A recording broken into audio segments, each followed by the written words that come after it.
And a balloon festival. And a balloon festival, that's right. And good chicken. And food center, right? And the balloon. And balloon festival. Yeah. Great. Okay, let's move on. Number two. Alright, now guys, imagine we've got Taiki Terasaki. Which period was utopia for the Japanese?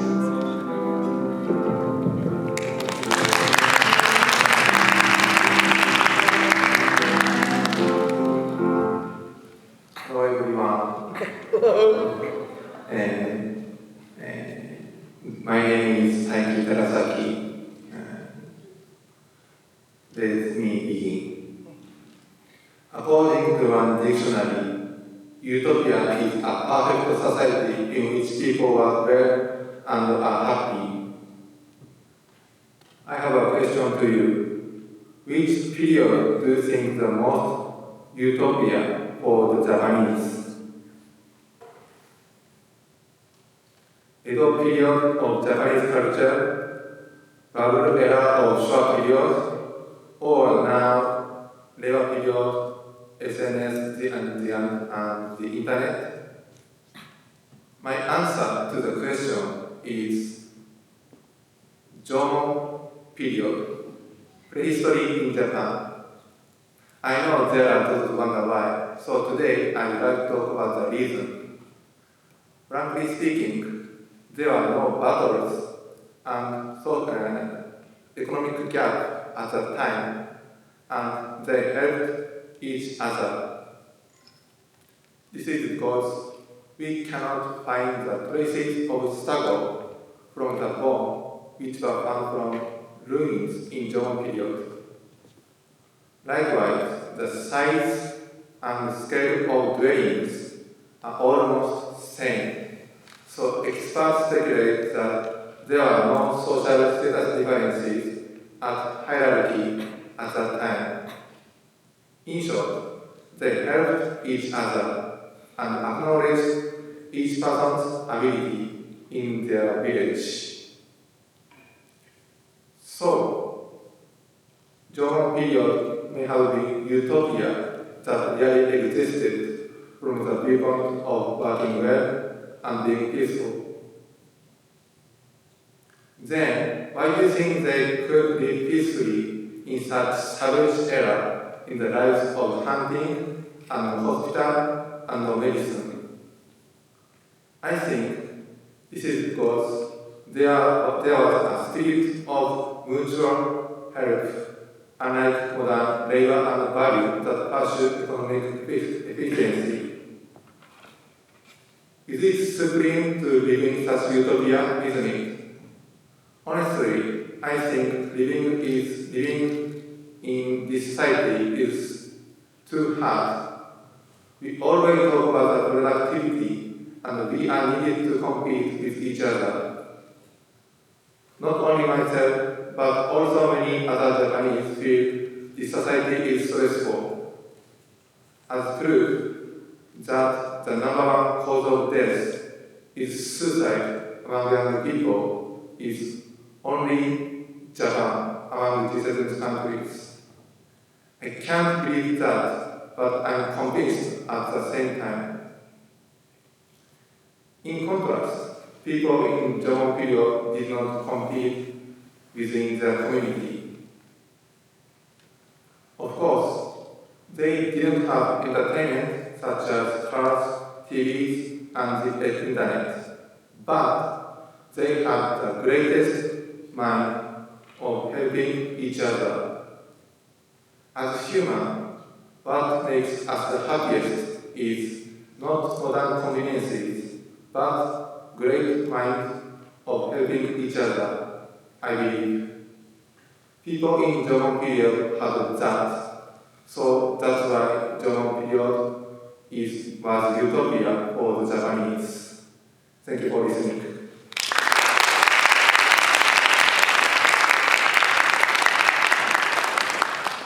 Jomon period is... Wow, that's, yeah, I'm pretty sure that was yesterday.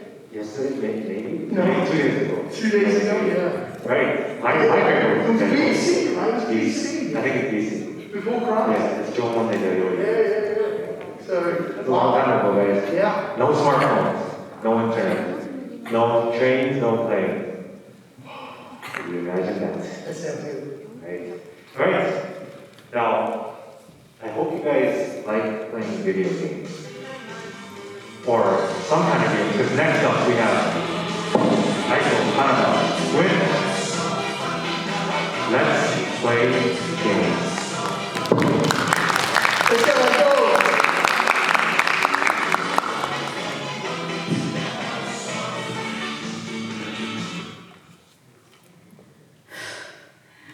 Why are you playing game? You should do some other things instead of playing game. Games are bad. How often do you hear such things? There are countless reasons that people are discouraged from playing game. Maybe your mother, father, or teacher say, games are a waste of time, not productive, but impact on your health. That they make the players socially isolated. However, is that true? Does playing game really have such a terrible impact?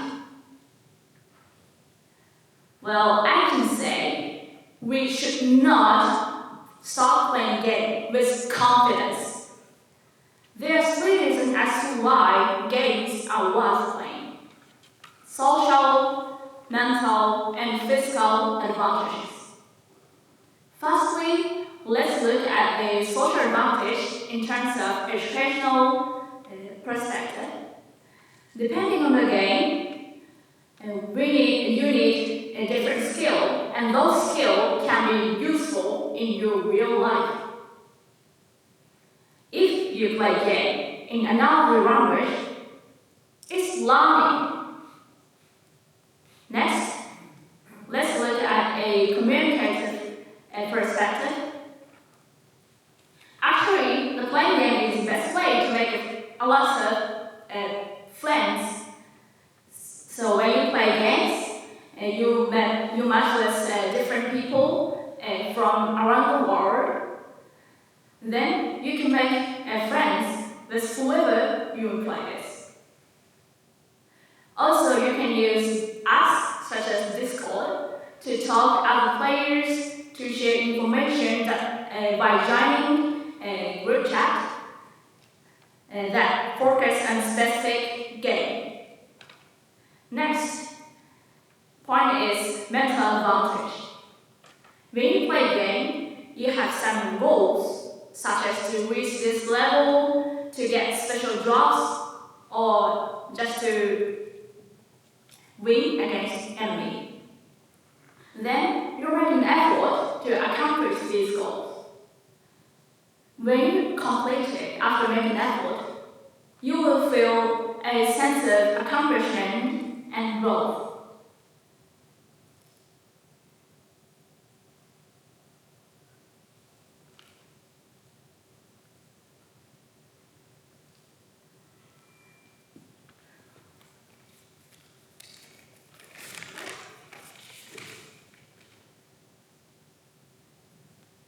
Playing games create laughter, freedom, and accomplishment that can instantly reduce stress and us a feeling of relaxation.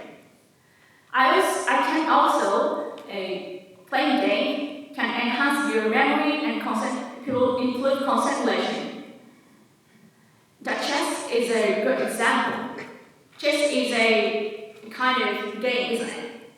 When you play chess, you have to memorize all strategies and recall them while playing that game. Then, you concentrate to play and try to counter your opponent.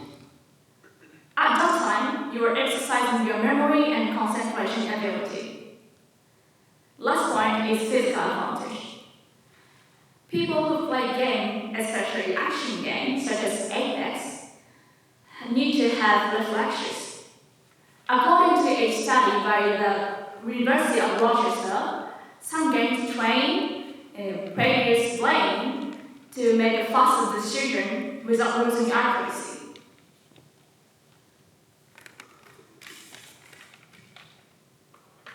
When you make an enemy, you need to decide to run away or fight with which weapon, and do it more quickly than enemies do.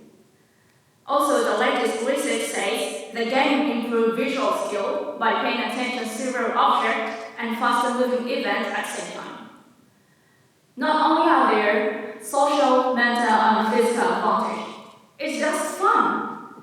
So next time you hear somebody say, "Stop playing game. You should study instead." You're wasting your life by playing games. Stop them and say, "No, I'm not," and game on. Thank you for listening.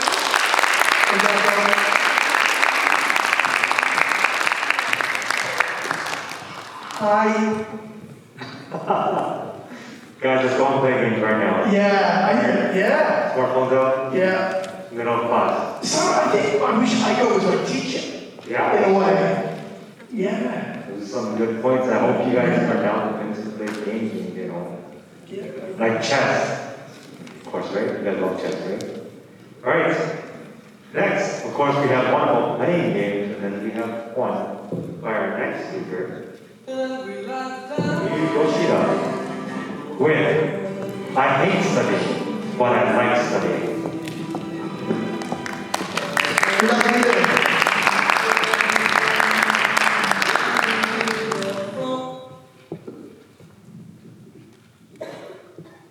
Hello. What I'm going to talk about is not difficult. Not like complicated social issue. It is simple, and it is about you. So let's begin. I have a question to ask you. Do you like studying? Does anybody like studying? Please raise your hand. Thank you. Thank you. I know most people don't like it. Also, have you ever had an experience like this? Let's say you like history, but you come to feel exhausted with your history class because there are too much information that you have to memorize. Or you can't get motivated in your science class because you will not take science test for the entrance exam. These kind of things happen a lot. And I'm sure that such things must make you hate studying. So let me ask you one more thing. If schools allowed you to study only what you like or what you need, would you come to like studying? My answer is yes. I like Japanese, I like history, and I want to learn English for my future. But during school, there was little time to study them because I struggled with other subjects. In fact, I'm sure that I could have enjoyed even math and PE class if I didn't feel pressure from school. So I strongly believe that education in our country should become more flexible. Students should be allowed to choose what they study depending on their characteristics and purposes. I want you to think about your purpose of learning while listening my talk. By the way, I work at a Crown school. My students have their own strong points and weak points, but they are forced to do the same thing in school. Because of the amount of homework they have, they can't afford to enjoy their hobbies and club activities. The most important thing in their life is not only studying, right? They need many various experiences for their futures, like working, traveling, and just having fun. In addition, skills required in society today are changing, like IT skills and language communication skills. But Japanese education doesn't seem that updated. How can we change this situation? A solution I propose is an introduction of elective school timetable and small group lesson. As I mentioned, students have their own strengths and purposes, but there are too many students in class to consider all of them. On the other hand, in small class, teachers will be able to take care of each student, and students can also focus on subjects that they choose by themselves. Some people might be worried about the lack of general education and common knowledge. So I'd like to suggest that elementary school and junior high school can continue the current system and just stop cramming education. Originally, learning and knowing what you didn't know before is really interesting.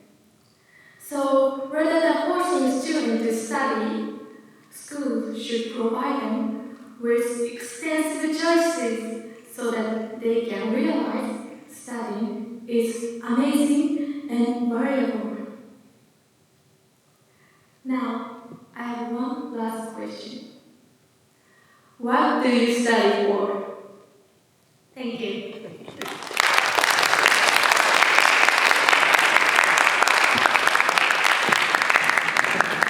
Good morning, guys. A lot of questions there. Wow. Yeah. Well, I hope you guys now love studying because you know what? She made a lot of great points. And Chris, did you know me was actually really shy about presenting? No way. She really would have nervous breakdowns. So before she would present, Really? look at her now. So strong. Yeah, all of her own big choice. When she can choose, she does well. Wow. All right. Okay, and on the topic of studying, guys, next up we have Shoei Iwasaki Show A, not show A. with school expenses. One of my favorites. Everybody's my favorite student. Everybody. But show A. Thank you. You're welcome. Hi everyone, Bye. I appreciate having this opportunity to talk today. I'm very honored to be here. My name is Shoei from Tusi. This is my final opportunity to deliver a speech at this school, so I'll do my best to get a good result and to convey my thoughts to you all. Today, I'd like to talk about school expenses. What do you think about it? Is it expensive? Is it cheap? Or is it just okay? I think that all young people should be able to access higher education for free. Let me tell you some reasons why I think this way. First of all, I'd like to talk about my experience. I entered a private high school on a sports scholarship because I was good at baseball and passionate. So I didn't have to pay for tuition at all. But when I was a sophomore, I thought quitting baseball and studying English after high school. But it was difficult to tell my parents because the tuition fees of universities and vocational colleges are very expensive. After a long discussion with them, I decided to come to this school where I have a student loan and pay back by myself in the future. At the time, I still didn't know what was going to happen in the next couple of years. Last November, something unexpected happened. The students, including me, were gathered for a student loan explanation. Everyone was given a document that showed how much money they had to pay back. I looked at my friend's documents and saw that they all had about 700,000 yen or 800,000 yen. I thought to myself, if it's this much, I can pay back in no time. Then I looked over my documents. The number on the phone was 3 million yen. 3 million yen. And I was so shocked. What the hell? Why is mine so expensive? I don't understand, which is why I asked my mom immediately about why my student loan was so expensive. And she told me that it was because I have to pay my tuition, and since I'm living by myself, I have to pay for rent and other expenses as well. But she assured me that it was okay, since I would become rich in the end. And I was like, holy cow, she's gonna be kidding me. The figures were crazy, but I was determined. I told myself that I had to be rich. I will be rich. The number of 3 million has been stuck in my head ever since. So, the government should help young people to go to school without having to worry about money. Next, there are actually several countries in the world where you can access a free higher education. For example, Norway, Sweden, Finland, Denmark, Germany, and other European countries. And then, as you may know, the prices are going up while salaries remain the same in Japan. Moreover, raising children costs a lot of money. I think it leads to a low birth rate and an aging population. Japan is becoming a difficult country to live in. The government should create an environment that is more conducive to raising children. So free education is one thing the government could do to help. Finally, young people should be given a chance. There are many young people in Japan who want to go to universities but cannot because of money. I believe that some of them are full of talent. We should not let them go to waste. I also think young people cannot find a place in the world before junior high or high school. You can learn a lot more than just studying at the universities. I learned a lot myself, such as about love, friendships, money, and the way I think. I strongly believe all young people should be given this chance to learn equally, not just rich people.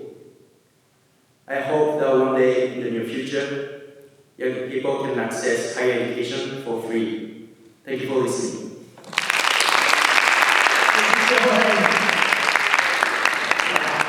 My goodness, Chris. Everybody's my favorite scene. Everybody's the same level, yeah? But sure, everyone just a little bit like there.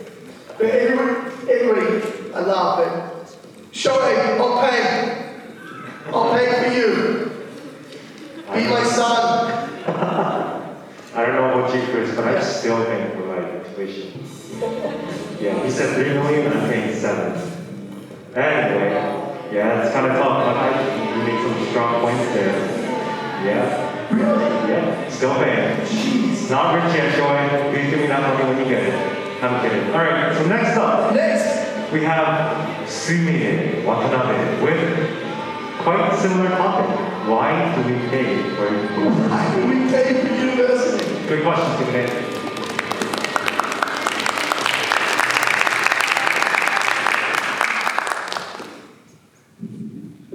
Hi, Hello. I'm Sumire Watanabe from 1A. Wait, you guys are all students, right? And then you must be rich. I mean, do you guys know how much is needed for one to graduate from university? It actually costs 8 million yen for private universities. Can you guys pay such outrageous school tuition by yourself? Maybe no, of course. But this is a reality, so I strongly believe that university education should be free for everyone without any limits. Well, because university education costs a lot, some programs are entailed. The first program is the decline in birth rates. Needless to say, Japan is a case in point about this issue, and is suffering from the acute decline in birth rates within the country. Unfortunately, the high cost of university education has accelerated the number of women who think having children is quite unrealistic. The second problem is the heavy financial burden of reimbursement of scholarships. Unfortunately, there are some people who cannot pay back to an organization of scholarships even after she or he has already started to work and become older and older. The last problem is the stabilization of poverty. The high cost of university education contributes to poverty for one's future, and holders of university degrees can enter good companies more easily than those who do not have. Well, now I tell you guys the problems caused by the high cost of university education. I will tell you potential solutions a government could. Firstly, a government should know the value of free university education and take it into consideration more seriously. Without encouraging politicians to know the value of free university education, nothing effective could be done. After politicians know the value of free university education, they should be required to make use of the portion of raised taxes for education. In fact, we are paying a lot of taxes every time we go out and we buy something outside, so taxes must be used for us. And finally, our tax payments must be used more practically by a government reducing its politicians' salary. The root cause of a lack of financial source is always attributed to too much salary for politicians. Even after I tell you the problems and solutions, some still may argue that it is unrealistic to achieve this. However, if it is achievable or not is completely depending on the government. In other words, if a government is trying to make efforts more, it is definitely attainable. So what I want to tell you is we must raise our voice to inculcate the importance of free university education for everyone without any limits into our government. By doing so, we could expect to have better quality of life and equal access to education for everyone and to have alleviate the decline in birth rates. Thank you for your attention.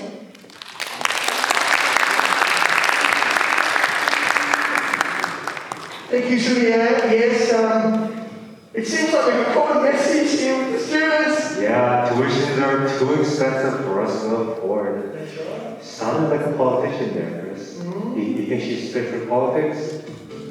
Right? Absolutely, I think she spoke beautifully well. Yeah, nice and smooth. Okay, on that topic of education, our next speaker, Moi Takeda, will tell us what a nice school will teach us. My name.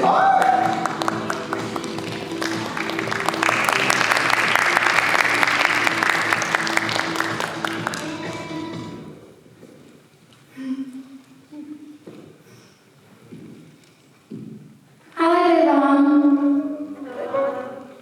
So, how many of you love yourself?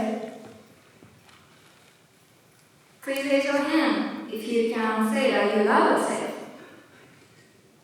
Thank you. That's great.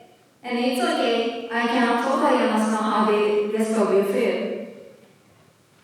So, in school, we learn many things. How to write and read English, how to do presentation, math, history, science, and so on. But do we learn how to love ourselves? No, we don't.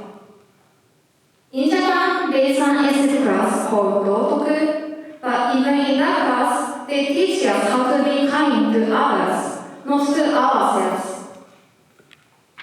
I believe that learning to have self-love is as important in our lives as any other school subject and it should be taught in school.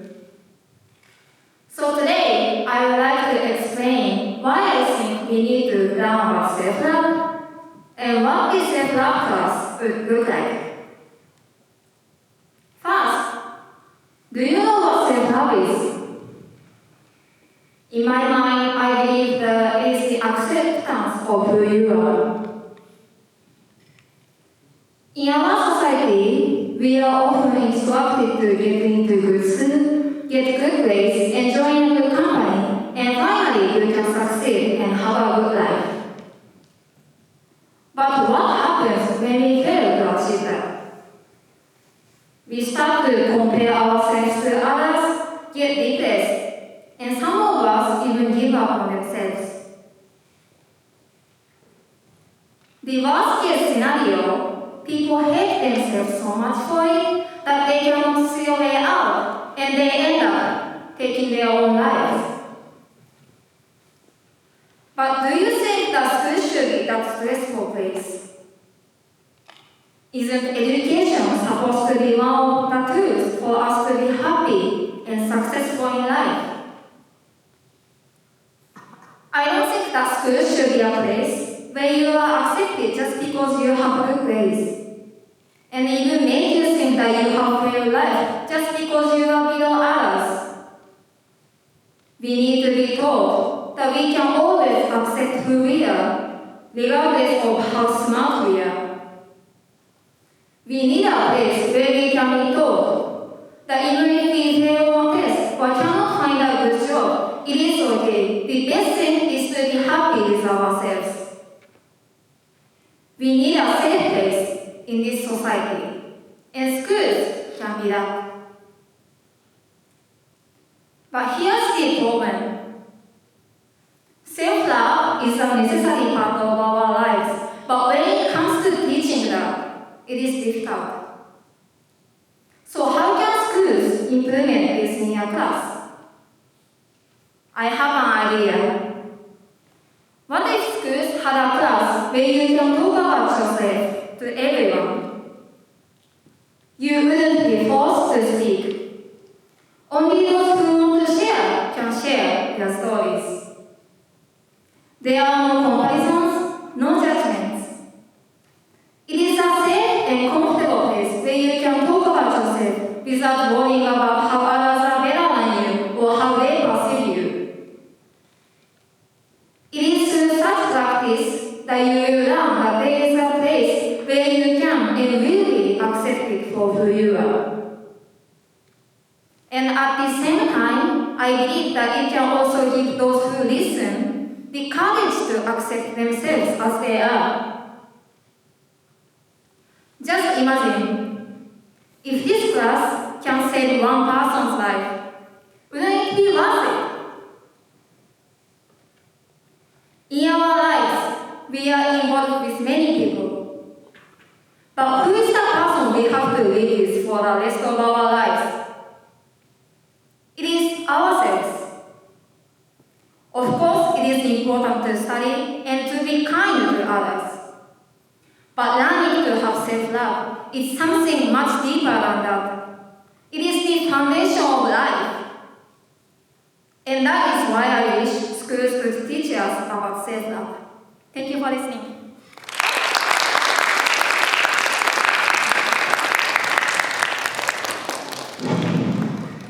Thank you, Noelle. Oh boy, Chris. Self-love, absolutely. Young people, if you don't love yourself. That was quite a heavy topic, guys. But you know what? That's a great message. Really hope you guys do love yourselves.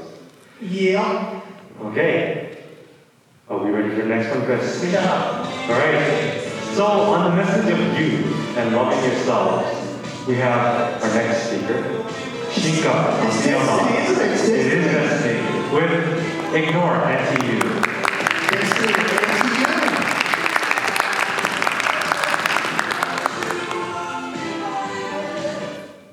Hello. Hello. I'm a little nervous because you guys are too close and this camera is much more close. But today I'm going to persuade you guys to ignore and tell you. ignore what? What's anti-you? So let me first explain what the anti-you means here. So as you know, anti or anti means opposing something. So anti-you means it's opposing you. In Japanese, we say anti. When they don't like something, they just complain about it. Yes, and they don't know how bad it hurts people.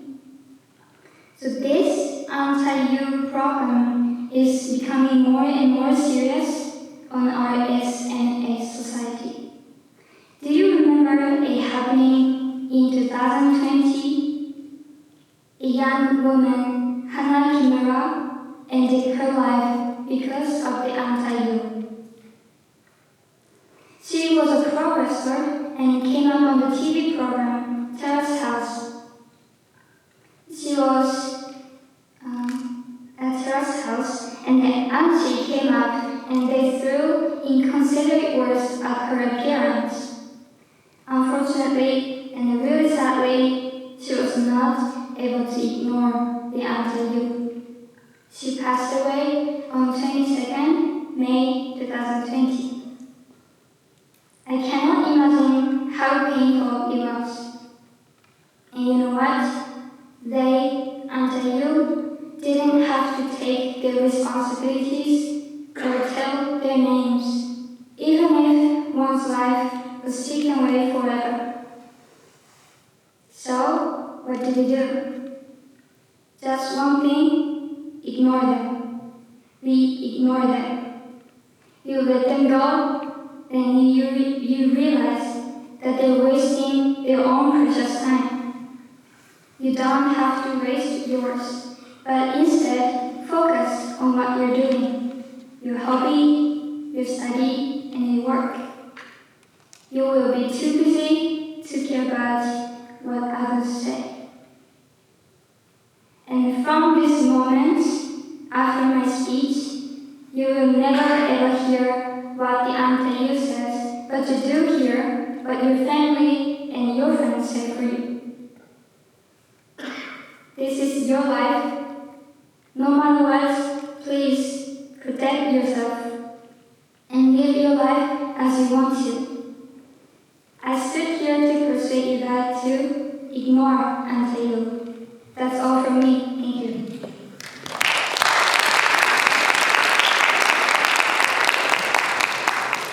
Two great messages. Right, love yourself. And ignore the hate. Ignore the hate. Hey, Chris, what's anti-you? I don't know. I think that's my role in FFLC. Pro. See, I ignore the hate, especially from the 2D class. I ignore the hate. Anti-you. I'm sorry. That's it. Thank you for that, Chris. Thank you. Alright, on top of the whole self-love theme, our next speaker, Momoka Ishikawa, will tell us about no makeup. No makeup, I like it. I like it. Mocha, no makeup today? Yeah. Yeah.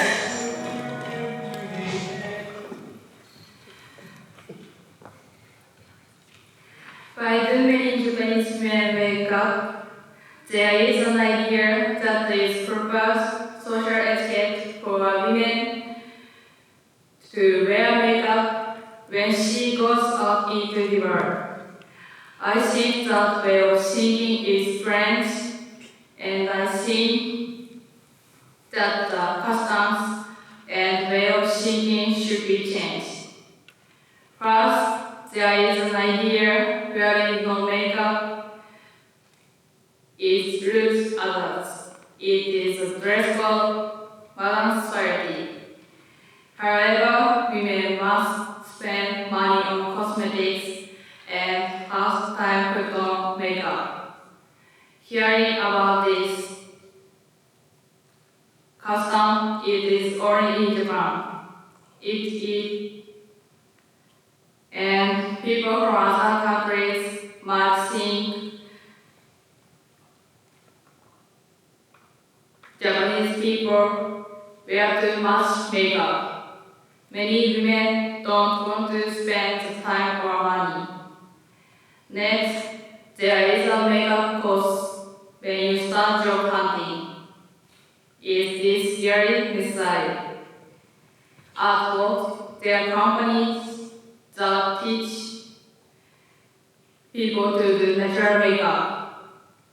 If you don't wear makeup, people around you have a bad impression, such as your customers or boss.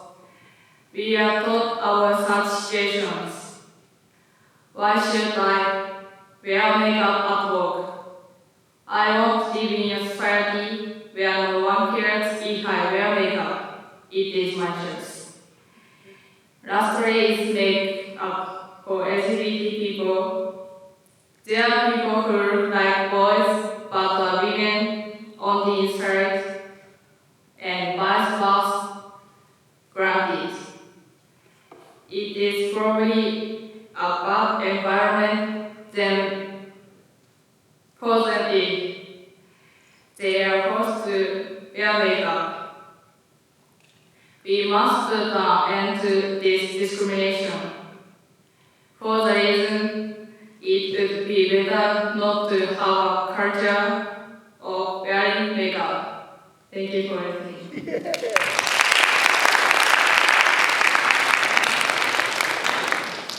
Yeah, I've got 49 years, no makeup, Steve. Really? 49 years, no makeup, no, pure me. No fake tan, nothing No like fake that? tan, nothing. Really? You haven't gotten your eyelashes done? No, never. That's thank you, Momoka. That was a very unique topic, actually. All right, Chris. I think she was great, from the 1D as well, so That's a right. lot of courage, a lot of bravery, good job. Took a lot of confidence to get up there. Now, enough with all the negativity, Chris. Our next speaker, top creator, how to live a happier life. I love security. Security, where are you from? I'm from The QQ! Let's go! Love it.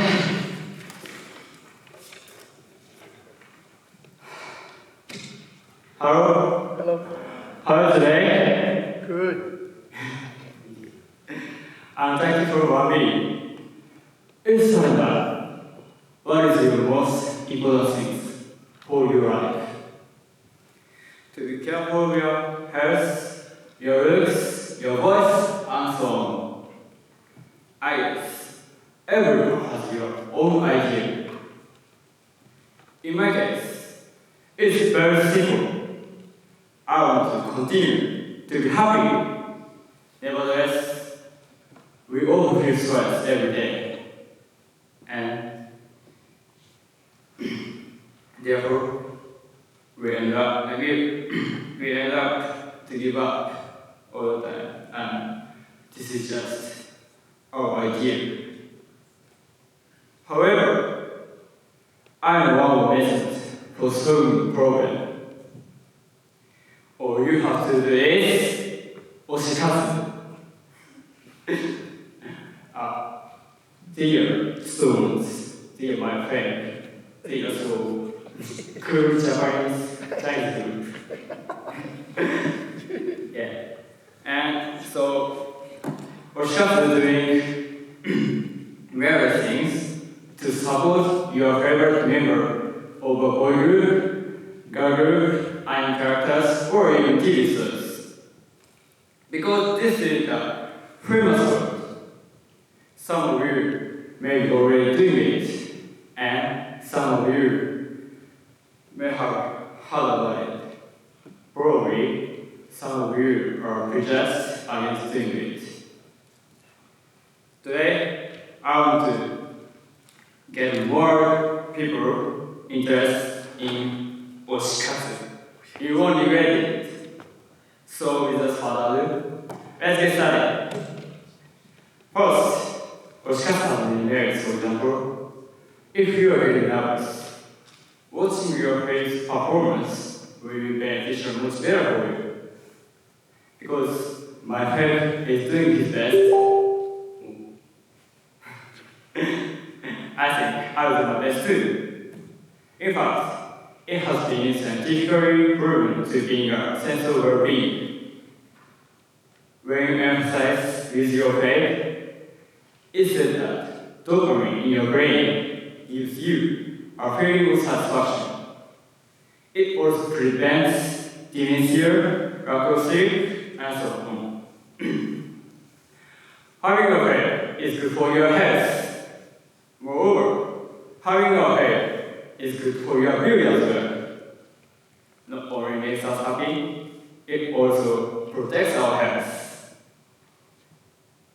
We have no choice but to thank for our faith. Accordingly, Oshikatsu makes our life happy. For those of you who are stressed and have had nice before, we're going to the session with Oshikatsu. But it's unfortunate. It's true that Oshikatsu has its disadvantages.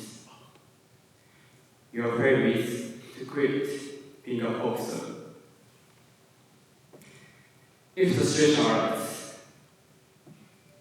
you have to accept it. The fact you cannot do it. Even in such cases, you need to support your faith. Just as your faith decided to proceed the other way,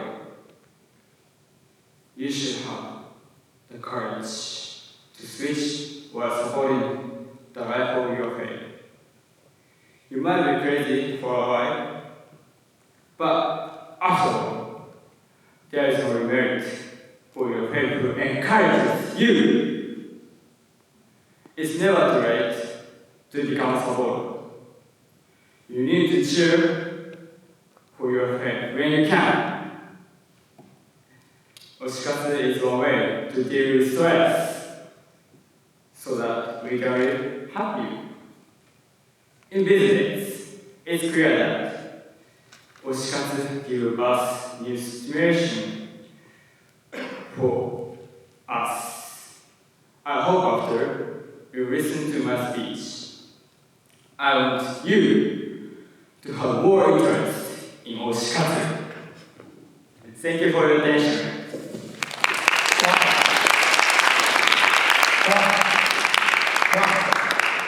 Oshikatsu. Thank you very much. Yeah, I think Saturday intentionally we had our own boy band. Mr. Ford, Stephen, Mr. Franklin, Warren, me. I think we were our own boy band, weren't we, Steve? Sure, right. No, probably not. Right, supporting others can make yourself feel happier, so that's quite a message. The next speaker is one of my favourites as well. Steve, one of my favourite. Everybody's my favourite, but the next speaker. Right, so next up we have Ayami Ihara with Schools Should Take Time to Play Kami.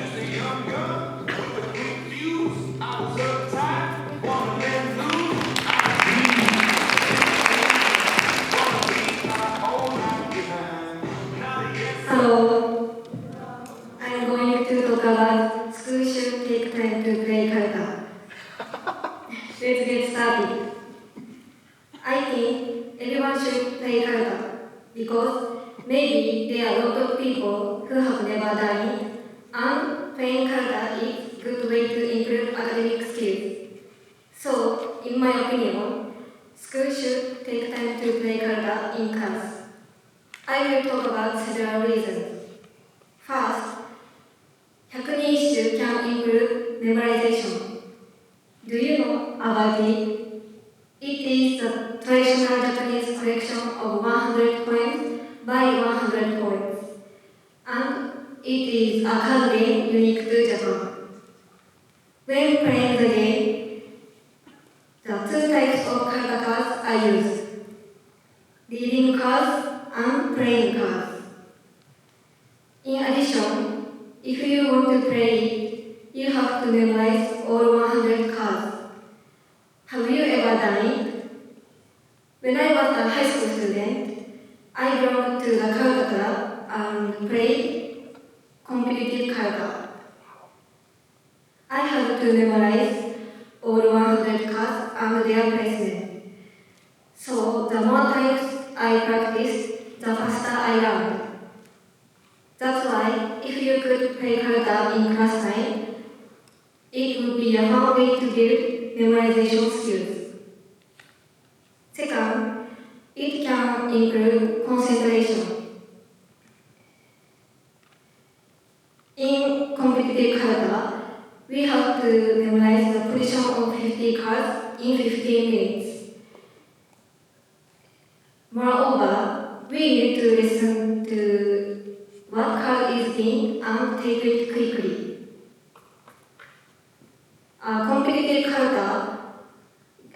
In competitive karata games takes about 1.5 hours. So if you could experience long time concentration many times, your concentration and patience will be improved. Finally, you can learn about Japanese culture and history. Each of reading cards is printed along with each poem, the author's name and portrait. So researching the meaning and the author's poems may be useful in classics and culture and history classes. For these reasons, Hakunin can improve. For these reasons, Hakunin can be used for studying. According to the research, recently comics and movies have increased the popularity of competitive karata.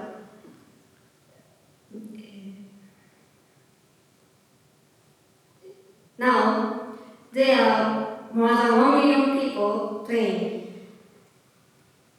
However, unless you are going to lessons or doing club activities, you may not have the opportunity to play karata. So, personally, I think school should take time to play karata in class. I was able to do many things while having fun playing it. So, therefore, I think if there was time to play in school, many people would improve their academic ability. Thank you for listening.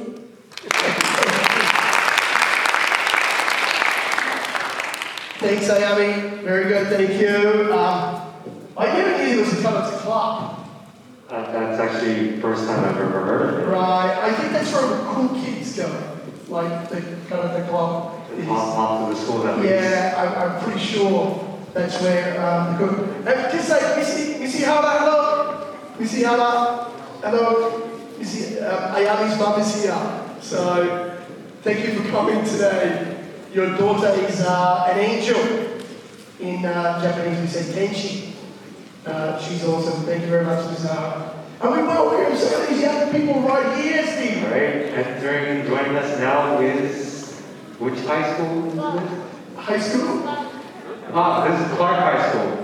Great, thank you. Great, the audience members increase. Hey Chris. Yes. 100 points. Can you memorize all their names and their poems? No way in the world I'm lucky to remember my own name. Right, what 100 names? Yeah, that's right. Alrighty. So, next up, we've got Ayane Michino with a wonderful message to the future adults in Japan. Ayane, good luck.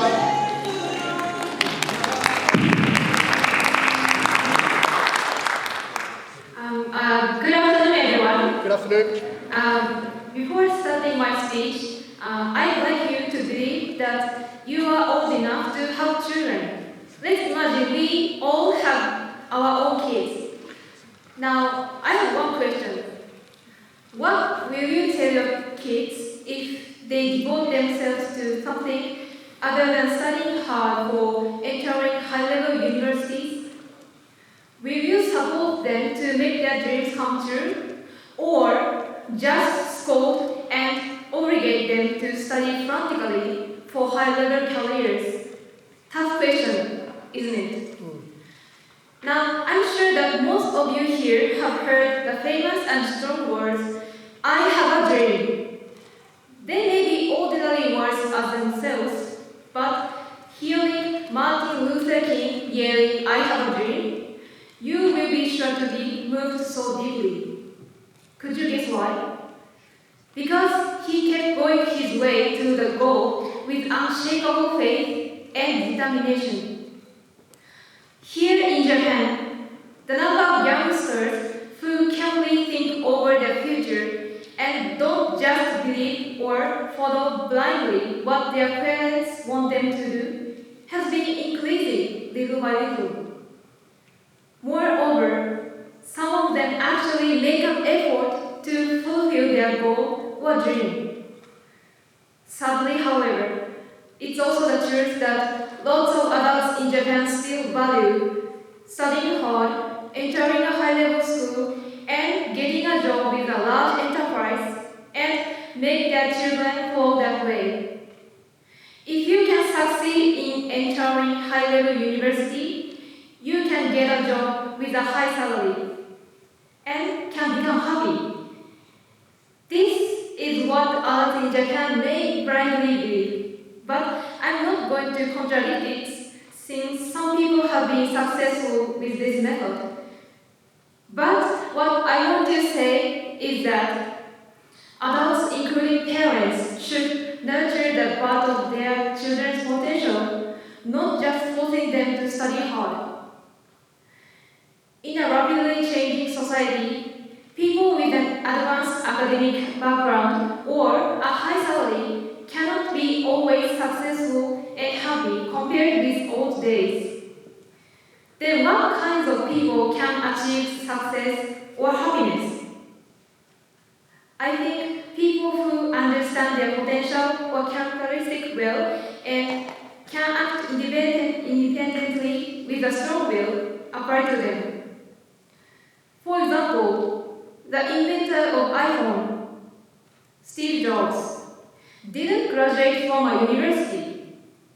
In addition, he was known as a clever kid and often bullied in his school days. Despite obstacles like this, he achieved great success thanks to his constant efforts, unshakable faith to fulfill his goal, and his very supportive parents. They even allowed him to start original Apple at his garage. In the end, what I want to tell all of you who are future adults in Japan, if I can, is the following. Please don't spoil your children's talent and just obligate them to study hard, prohibiting them to do what they really want to. If you really wish your children's success and happiness. That's all. Thank you for listening.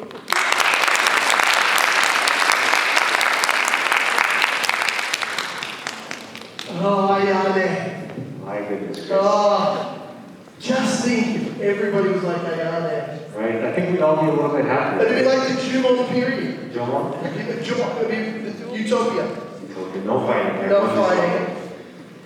Oh boy. Okay guys, so the message for today is great university, love yourself, and be nice to your kids. So with that, I want you guys to take a deep breath for, you know how that's good. We have another one of our beautiful students from the Kitty Q show. Listen up.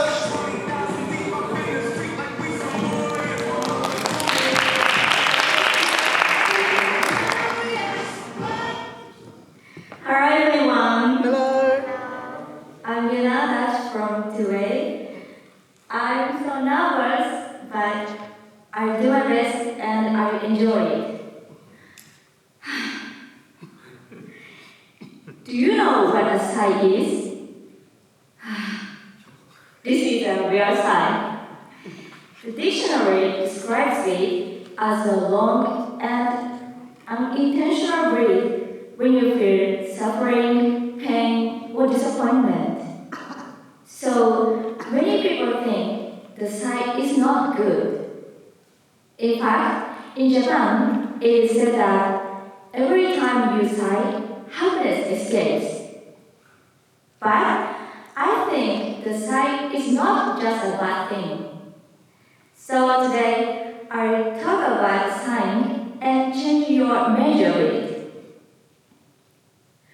First of all, I want you to know about a good sign. For example, when you finish all your final exams, or when you finish a hard job, you sigh like this. Right?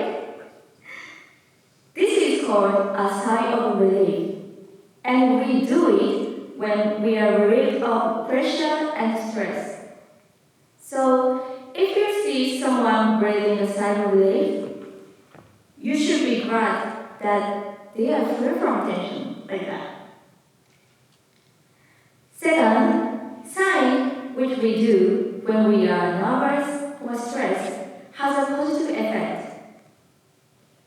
When we are stressed, our chest and stomach muscles become stiff, and our breathing is shallow. I am sure you have been in this situation before an important presentation, speech like this. That's when we sigh. Because unconscious sighing relieves the tension and relaxes the body. Sighing also affects the nervous system that are closely related to the mind. So, it can harm not only the body, but also the mind. Finally, it can increase motivation. In one experiment, subjects were divided into two groups, one that sighed and the other that breathed normally. Experts saw how patiently they could tackle a difficult puzzle or monotonous task. The results show that the sighing group worked on the task longer than the other group and were more motivated to work on it after the task. The experiment also indicated that they sighed when they started working on a puzzle with different solutions than they had previously used. In other words, the sigh can increase motivation and is useful to reset your head and switch your thinking. If you sigh or hear someone sighing, you consider it a good thing for ourselves. And for those who will be speaking after me, please sigh before your speech to relieve tension. And breathe a sigh of relief after your speech. I strongly believe that every time you sigh, happiness will come. Thank you for listening. You've got the sign. I'll do it for you. That was good, actually. It actually feels good. Yeah, actually. It feels really good. Guys. Right? Sounds good. Okay, I think we have one more left before we take our 10-minute break. So we can all sigh of relief. Right after, how to know? Good investment.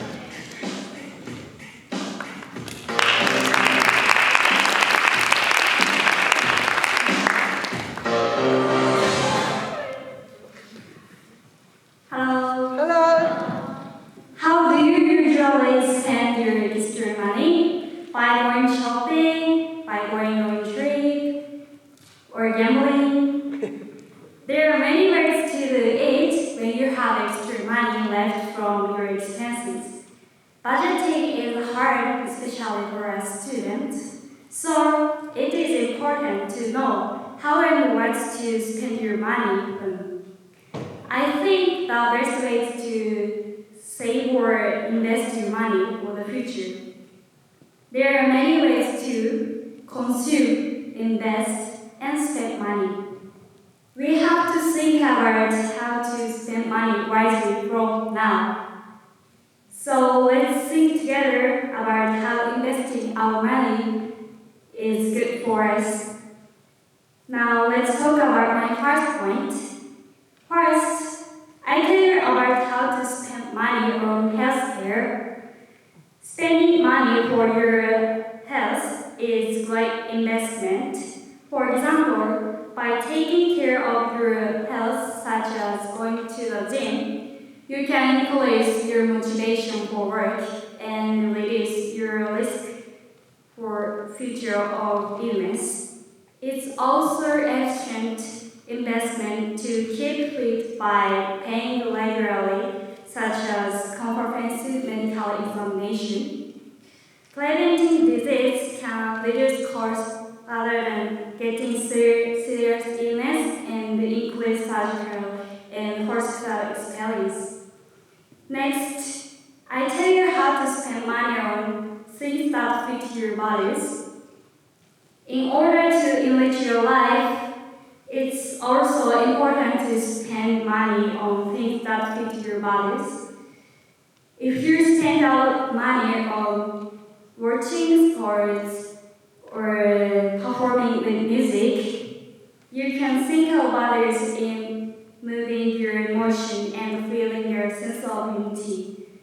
If traveling is a hobby, there may be values such as experiencing that extraordinary atmosphere and experiencing things that you have never seen before.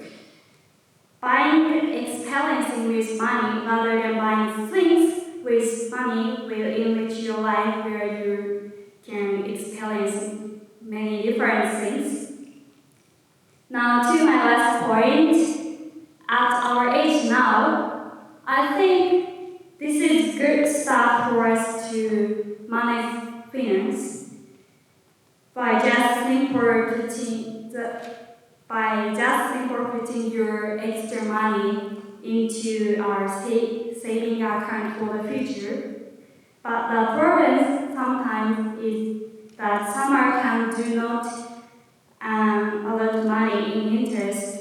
So you have to choose carefully what bank to use so that you get good investment over your money. If you use a bank that has NISA asset management, you will have a better life. It's a tax on the other banks, and there is no tax on profits from using NISA accounts. In other words, it is tax-free.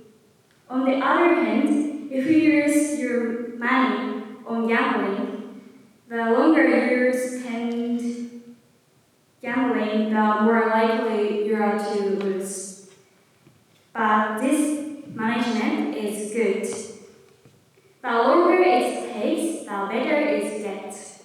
So rather than spending money on gambling, we should be able to see stable future decades later.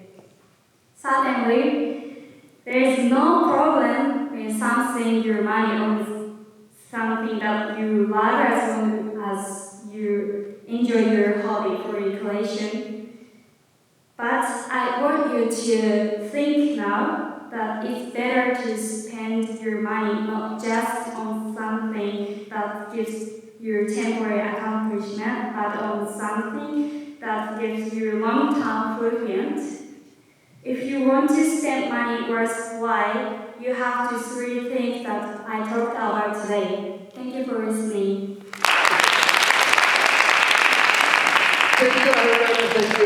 Thank you. I hope Motoaki is here today. Moto? Is he here? No? I don't think he's Well, he's probably a Celtic, that's the problem. Motoaki should be here listening to it and investing and not gambling. That's right. Right. And of course, the biggest investment of all is time. Yes. You should be investing time on yourself and not just staring at smartphones. 100%. Right, guys? Yeah. Okay. Yo, here we go. We've got our second part, our part 2 of our speech contest today. We're very excited. Young people are here. Welcome, young people. Remember, if you have kids, Let them follow their dreams. Isachino told us before. No pressure about studying, going to good universities. Follow your heart. Future parents of Japan. Thank you, young people. Welcome back. Here we go. We're about to get into part 2. Now, unfortunately, Stephen, we're missing 2 people. Yes, very unfortunate, but 2 people could not join us today due to not feeling well. So we're missing 2 people, so this should go a little bit quicker. But Steve, wow, wow. We got some a big talent type show happening after. We got some kids from the Clark High School and Hakata High. We're going to do a presentation. Let's give that a bit of a round of applause. And can I use my high voice? Is it okay? Yeah. Is that okay? I guess so. Yuto is going to give a dance performance. So very exciting now. Yuto dances like Jenny from Blackpink. So very exciting to see Yuto. Yuto! No, sorry. Not going to shoot you. It says like sumo now. It does. Sumo now. So, yeah. And I'd just like to say the people that have spoke, congratulations. Please take a deep sigh of relief. And the kids who haven't spoken, just a little bit of advice, please just slow down a touch and relax because Ishibashi Sensei's here. Relax. And she's judging you guys. And she's judging. She's judging you. She's judging you. She's judging us too. So everybody just relax. Ishibashi Sensei's here. Calm down. The stone bridge. Relax. Yeah. So, Ishibashi Sensei, go ahead. This is our only chance, okay? This is our only chance. Ever. Thank you. All right. Okay, Chris, I think almost everyone has returned. So, are we ready for the second part? I think we're ready for our first speaker from part 2.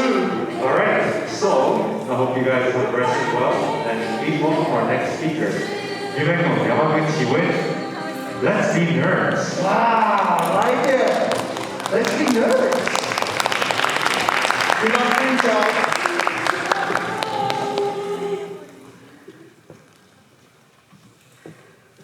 Hello, my name is Yumeko Yamaguchi from A class, A class, and I'm so nervous.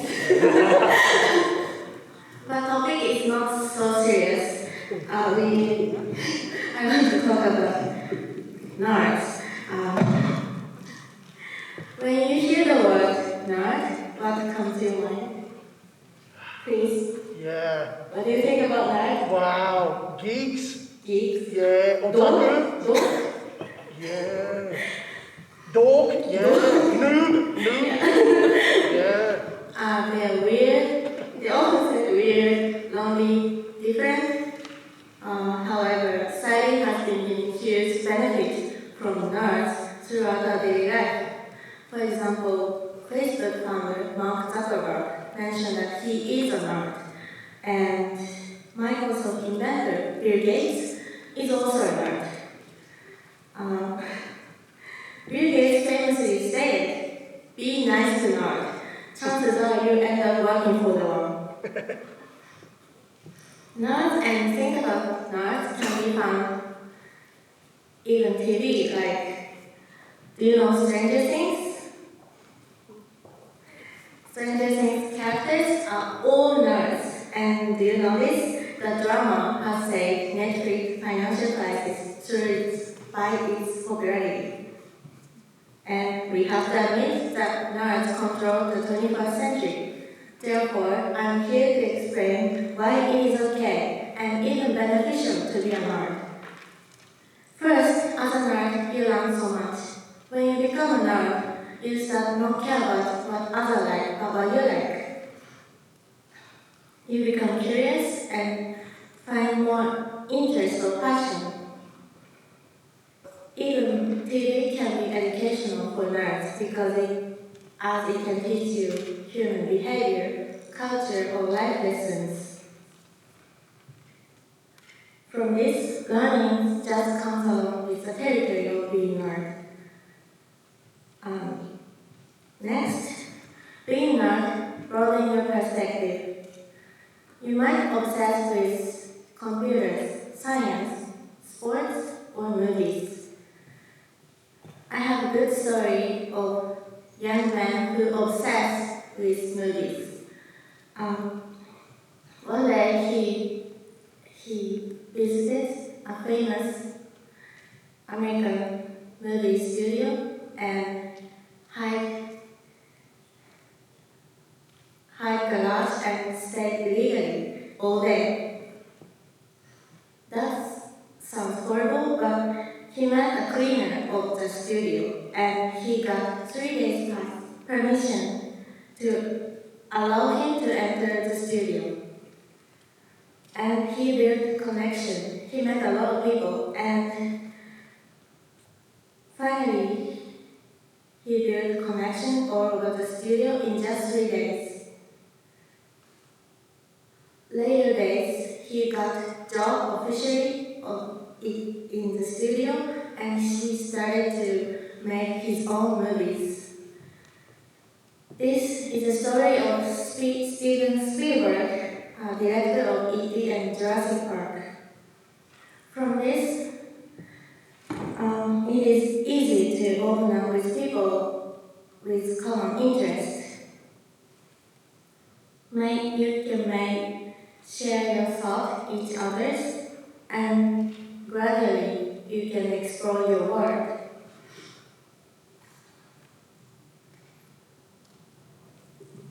Lastly, life as an art means more happiness and satisfaction in your life. Why this case? None don't care or spend time caring what others think. They don't follow a crowd because it's popular. They do whatever they want, not others want. Nerds also use their passion and interest to find appropriate job. An example can be nerds that like video games. Nerds that like video games often go into roles of making video games as profession. As nerds often get jobs that are passionate about, they are often more satisfied with their life. Being a nerd comes with benefits like learning, more opportunity for interaction, and more satisfying life. Become a nerd and follow your passion, as it may lead you somewhere. If you have any interest or passion to anything, it is important to fully commit it. Then you may find yourself succeeding. Join me, let's be nerd together. Thank you.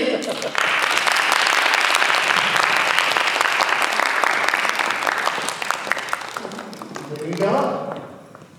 Because I'm actually a huge nerd, so yeah, I'll join you, Michael. Love yourself. Love yourself and be a nerd. Shy. And Yeah. of course, don't forget. Yeah. And hopefully the Japanese government will give education For free. for free. I think. Yeah.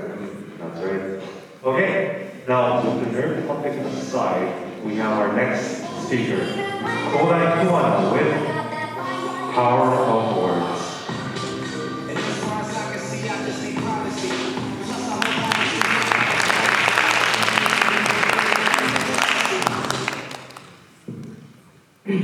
Hi. So today I'd like to take this opportunity to persuade all of you about this one, the power of words. So I would be happy if I could change your mind. So before giving my speech, I have something I want to tell you guys. This is my most favorite line out of one movie. Life is like a box of chocolates. You never know what you're gonna get. Now, how do you feel? I took this meaning like this. Life is sometimes bitter and sometimes sweet, just like chocolates. So I felt like I just have to enjoy my life as much as possible, because I never know unless I try. In this way, words have power. Sometimes it hurts and sometimes saves people. That is a power of words. Have you ever been hurt or encouraged by someone's words? That's why we have to take responsibility for our own words. Then, I have a question. What has changed this world for thousands of years? What did the people who changed this world use? Dangerous weapons? No. The answer is words. You guys didn't really know this. I have a dream. As you know, this is a work by Martin Luther King Jr. He's known for telling people in his speech about the importance of racial equality and the end of discriminations. People were influenced by his speech, and he changed this world with his powerful words. Words can lead things in a good direction, like this. On the other hand, words can have their negative effect too. I hate you! You are stupid! You look ugly! Now, how do you feel? I'm sure you feel really bad now. This is also the power of words. You can hurt other people easily with your heartless words. For example, bullying at school or power harassment in a workplace. All of these things are caused by someone's words. Even if it's not on purpose, even if you don't remember what you said, listeners deeply hurt and never forget what you said. You may even destroy someone's life. Then, what should we do? In my view, just one thing we have to be careful before we say anything is that we think about other person's feelings, not to mention the fact that we have to take responsibility for our own words, because the power of words is much stronger than we expected. Instead of saying that's impossible, say anything is possible. Don't say it's all over. Change it to everything is gonna be fine. We should try to use positive words like this so that we can make our life more wonderful. I believe in the power of words, and I promise everyone has a power to change people. You can cheer people up with your encouraging words. You can save and help people with your caring words. You may even change this world too. Your words definitely affect someone else. So I strongly urge all of you to believe in the power of words. Thank you.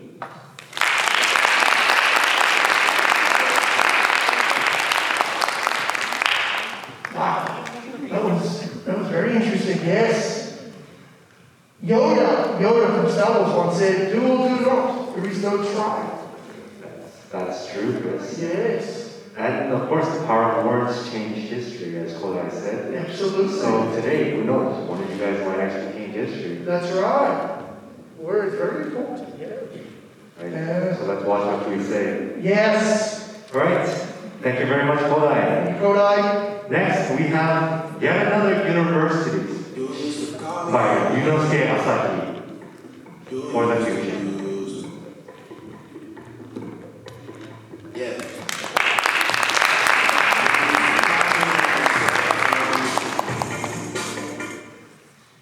For the future.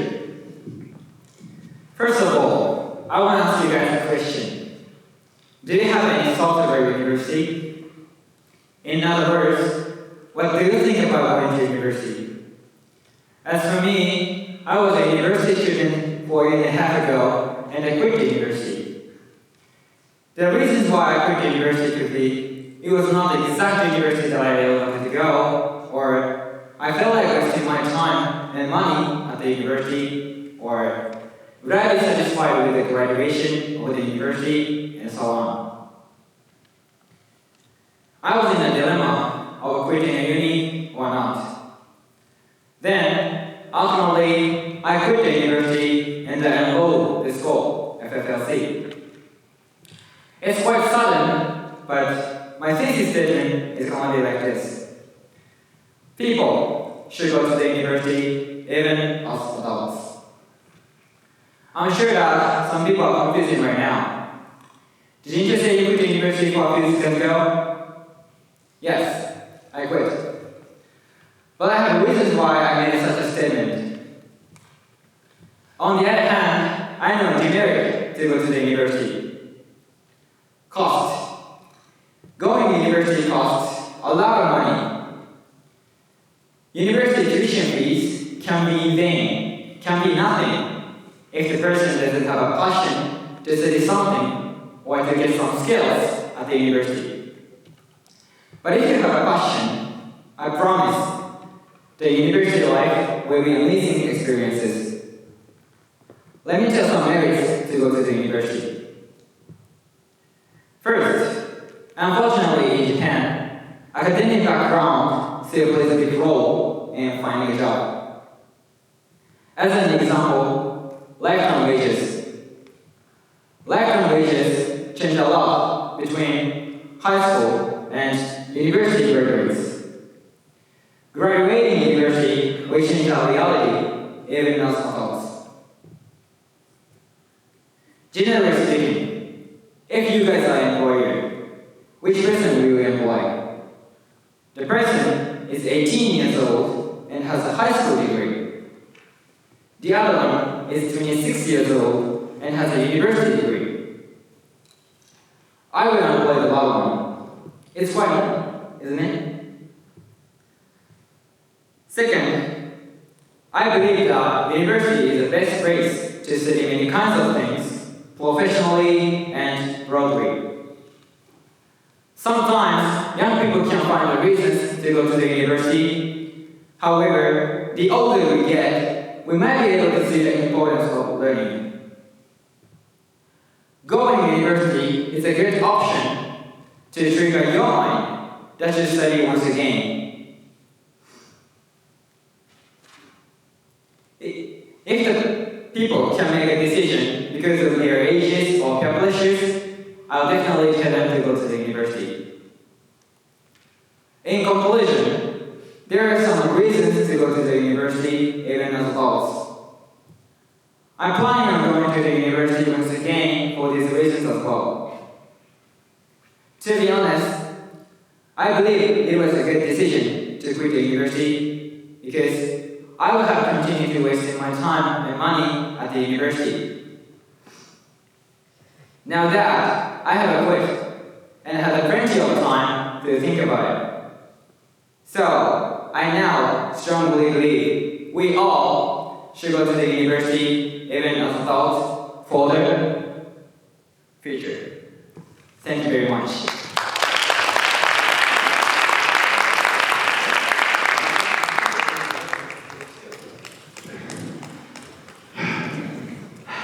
And it should be free.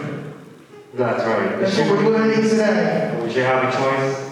Yes. And regardless of your age, you should be going to university. Now, as Yuno's case said, don't go with no reason. Make sure you know what you want to do. And for the future, we have our next speaker. Please welcome Makoto Morojimbo with Tomorrow.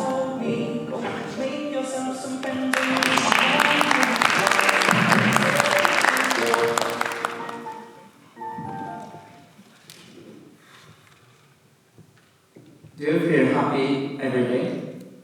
Are you accustomed to having family, friends, and a home to return to? I used to this happy environment. I take it for granted that these things happen every day. On January 15 this year, a plane crashed in Nepal, killing at least 68 passengers. Many people who thought they would live tomorrow died. Those who take their current life for granted should change their way of thinking, because tomorrow may suddenly disappear. Do you usually feel depressed? I get depressed when I'm not angry at school or when I have no money. But if I fail on one day, I should forget them the next day. There is no time to be depressed, because tomorrow may suddenly disappear. If people around you are depressed, try to act happy first. If you do so, you will be caught up in it, and those around you will naturally become happy as well. The most important point I will make in this speech is that if you die tomorrow, you should live a life in which you have no regrets. If you talk to your parents in the morning, it may be the last conversation you ever have with them. If you ignore your girlfriend's call, it may be the last time you hear from her. No one knows when tomorrow will not come, but you can prepare now so you will not regret when you die. Have you been honest with yourself lately? I believe the most important thing to avoid regrets is to be honest with yourself. Are there times when you can say thank you to your parents because your pride is holding you back? I can say that when I was in middle school, I was not honest with myself. Fortunately, my parents were always there for me. But if they had left me in that state, I would have regretted it for sure. I recommend that you contact them when you go home today and thank them for everything. The same goes for friends or loved ones around you. Let's say thank you to those who don't yet express their gratitude on a regular basis. It is honestly embarrassing, but I think it is the most important thing for us to do. Finally, thank you for listening to this speech. Let me thank for every day and live a life without regrets. Thank you. Thank you, beautiful message. I like it. That's a great message. Guys, make sure you thank your parents when you get home. My kids never thank me. They're horrible. First, that's because they haven't heard the speech. Right. I wish they were here. Right? Yeah. And let's send them the script. So that Wow, they can at least that's a great message. The value of tomorrow. The value of tomorrow, nobody knows. That's right. Beautiful, that's great. I like that. That's different. I like it. Very, very positive message. Mm-hmm. Okay. Another positive message coming your way, guys, from Kano Takagi with one good deed a day.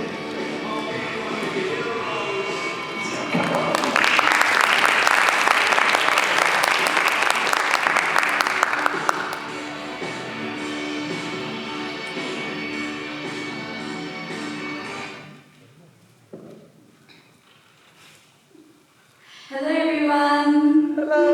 I'm Kana Takagi from 2A. And before, I wasn't such a kind person. I basically cared about myself and I was so selfish. But I'm not changed. Have you ever heard this phrase, one good deed a day? In Japanese, it is called ichinichi ichizen. And then I think most of you know that this is a very beautiful word and action, but are you doing it every day? No, right? But thanks to doing it, I'm now changed. So today, I strongly encourage you to do one good deed a day because it can make everything better. So let me explain one by one. So let's start. First of all, doing good deeds in itself enriches not only other people's hearts, but also your heart. For example, when you pick up trash, you will feel like, I'm a good person who did that good thing. right? And in fact, when people do good things, their brain releases a happy hormone called oxytocin, even if no one is watching their action. So something small is okay, and something that no one else sees is okay. Just do what you think is good. It will make everyone happy. And now, I'd like to move on to the next part, but second year students, I'm sorry, but I'm not talking to you. You're graduating, right? And I mean, it's too late, so bye-bye, I'm sorry. And then, I'm going to talk to you, first year students. So please listen. I want you to join in adventure clubs and volunteer activities of FFLC more as a part of One Good Deed a Day. When I joined in clean volunteer activity of FFLC, there were so many overseas students and very few Japanese students. Right? And according to overseas students there, they wanted to talk to Japanese students more, and they were very sad because they couldn't. And by hearing their words, I realized that only by joining in clean volunteer activity, I could not only clean the street, but also help overseas students to improve their Japanese skills. And then I learned that One Good Deed a Day is not about self-satisfaction, but about looking outside and connecting with others. And then, are you looking outside in your school life? Or aren't you using the lack of Wi-Fi connection as an excuse for not being satisfied with your school life? The reason why I'm saying this is because I have many regrets about my school life at FFLC. There are many overseas students who need you, and you still have one more year to change, right?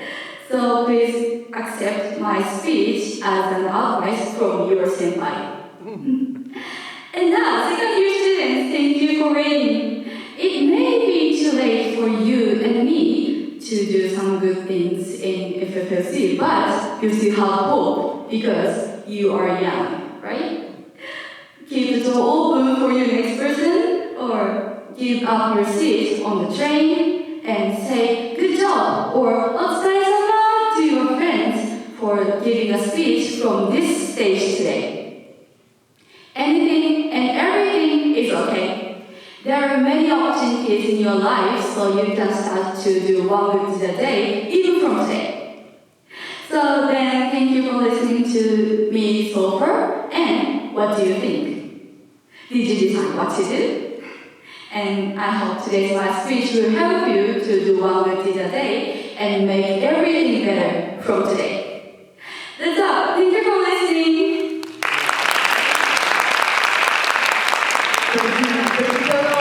Very good speech, thank you.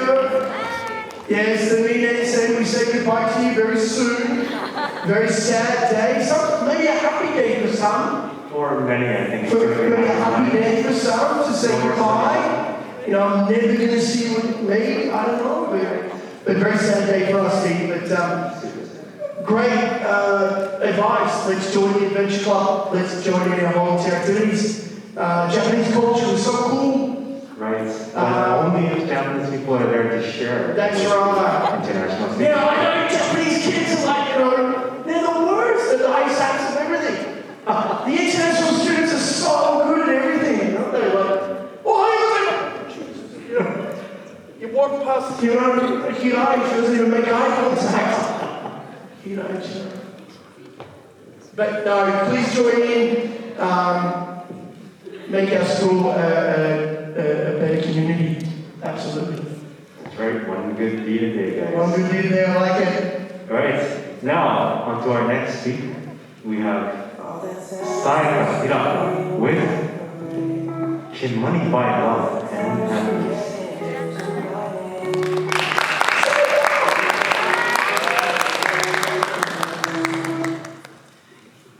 Hello everyone. Hello. I'm Sai Hirata from 2A.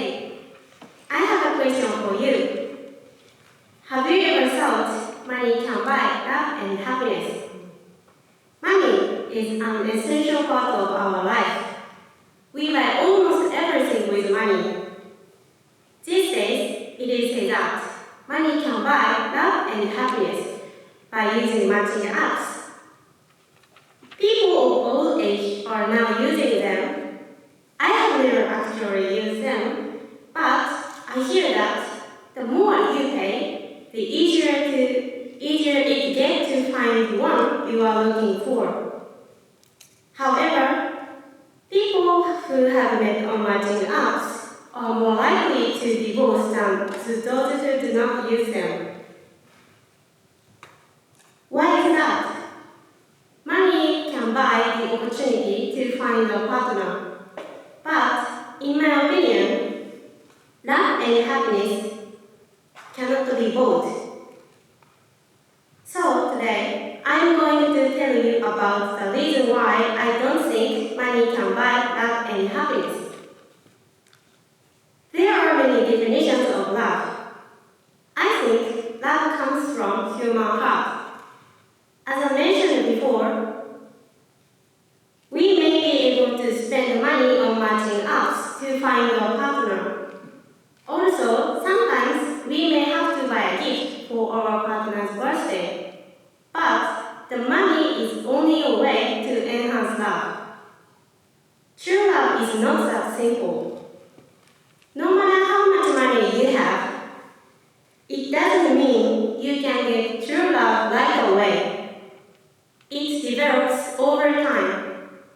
It takes patience, honesty, commitment, and hard work to build a fulfilling relationship. I believe we can get love by going out together, talking deeply about each other, and spending long time together. True love needs effort and time. Then, what about happiness? I believe in this phrase, the best things in life are free. Buying happiness with money means, is it buying expensive clothes?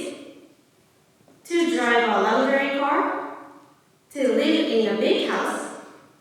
You may be happy at that moment. However, this happiness will not last for long. I think true happiness is feeling connected to others.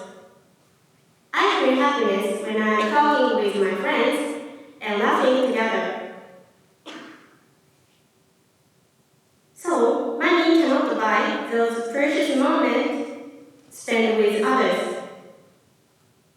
The happiness that money cannot buy is friendship, love, wisdom gained from experience, friends, and family. It means you can buy some of the feelings of happiness, but you cannot buy all of the feelings of happiness with money. Therefore, happiness is something that exists in human mind. So no matter how much material things fill our heart, you cannot satisfy the invisible mind. Laughing, crying, emotions cannot be bought. The best things in life are free. Of course, money can make you happy in some ways, but true love and happiness are things that money cannot buy. Now, how would you find true love and happiness? That's all. Thank you for listening. Thank you so much. I agree, Steve, the best things in life are for free. For example, laughing. And air. Air. Air. For sighing, right? Yes, sighing, crying. No, I agree. I think I might pass on my wife's phone number to Saika so she can give my wife about the money and love. Yeah. Doesn't necessarily Mrs. Perry likes money. Hey, Yes. I'm pretty sure if you listen to Haruna's speech, good lesson, you might do well. Here we go. Okay, so Our next speaker is going to be actually talking about something closely related to money, but not quite. Next we have Suzu Fuji with How to Overcome Envy.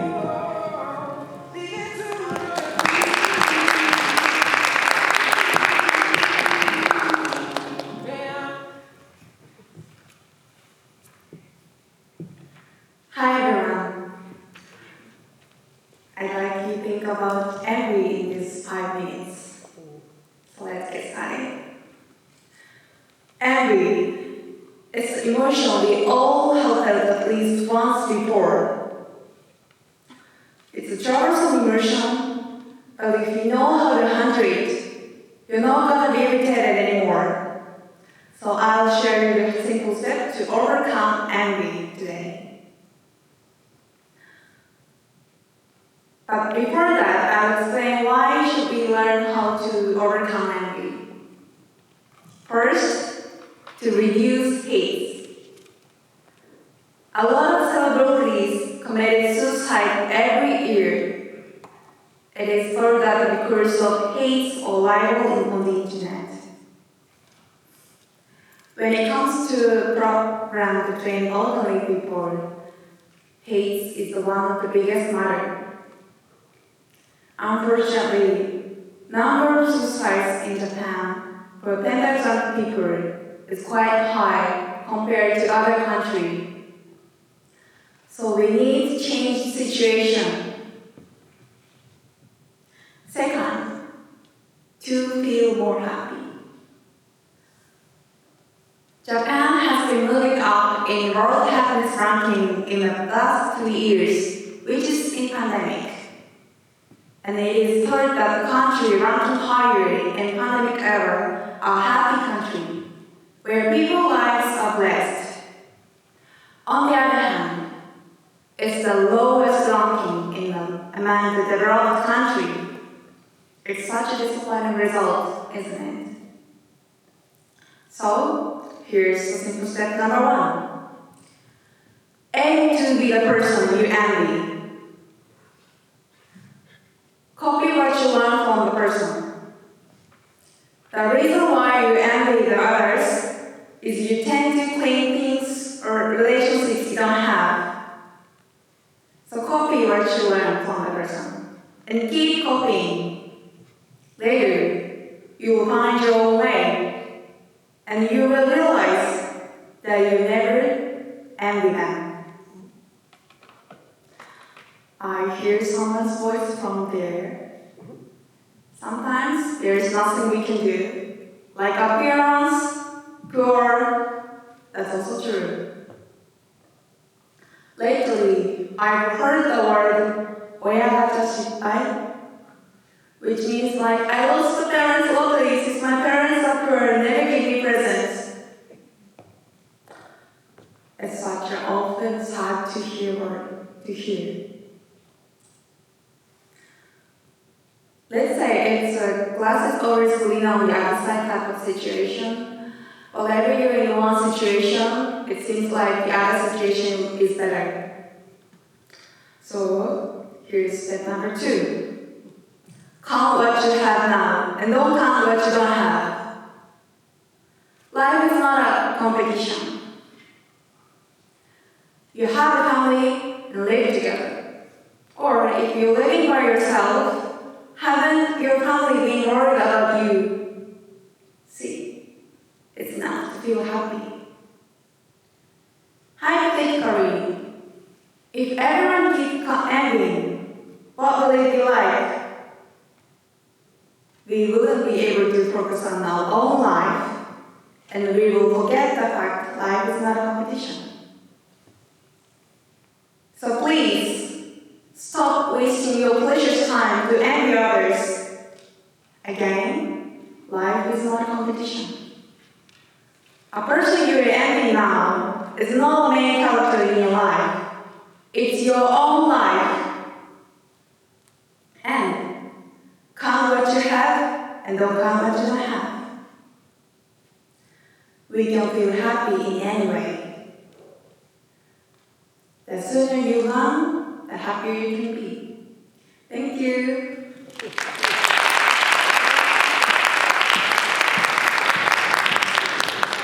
Thanks, Sue. Big messages today. I like it. I think Susan would make a good teacher as well.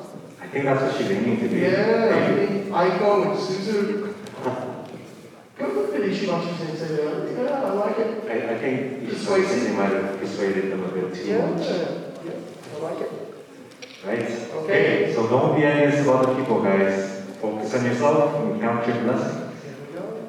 Alright. So we actually have a new topic coming up next by Kei Watanabe. Wait, you should use screens when traveling. Hey, let's go.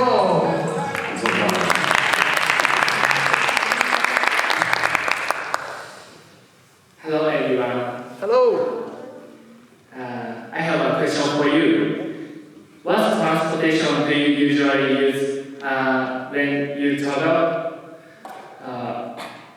People use a wide variety of means of transportation when traveling. For example, cars, ships, trains, and planes. There are disadvantages and ways to enjoy each. But I think then train should be used more when traveling.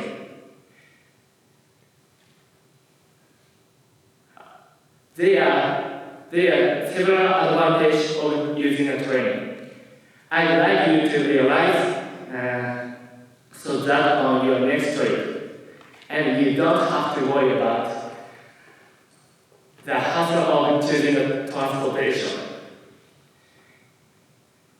Okay, I start by talking about the first benefit. The first advantage of you choosing a train is that you can freely and you can travel freely and leisurely without worrying about at the time and physical strain. When you use a train, the arrival time at the destination is fixed. So it is easy to decide the next schedule. And you don't have to worry about driving, fatigue, and traffic jams. So you can enjoy at your leisure. Second, there are many ways to enjoy traveling by train.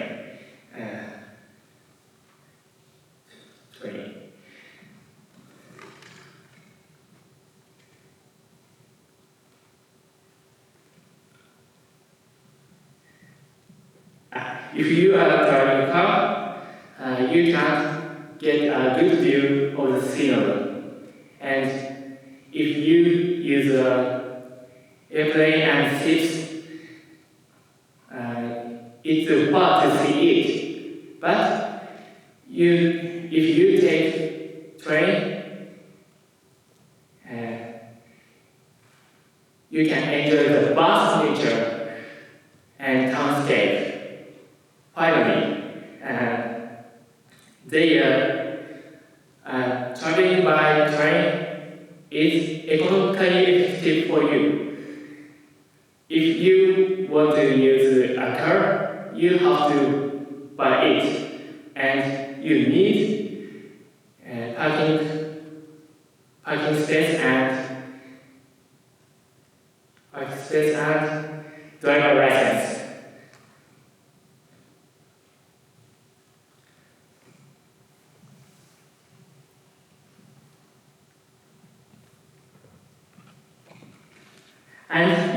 And use airplane is more expensive than train. Because booking a flight costs high. If you use a train, you just have to buy ticket depending on where you go. But mostly they are cheap tickets. Therefore, the best way to travel is by train. So I just told you why it is better to use train when traveling.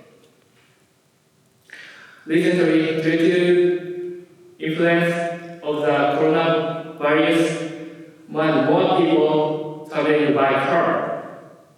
But traveling by train also has a lot of fun and benefits. Why don't you take this opportunity to use train when you travel? Thank you for listening.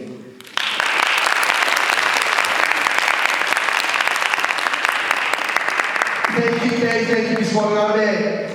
Trains, yes, definitely. Well, for those of us who don't have driver's license, I heard that Japan is a paper license country. Is that true? I guess so. Right, so guys, remember, take trains, no cars, no planes, no shit. Right, and on that topic of traveling, our next speaker, Midori Hiromura, will be telling us that adventure.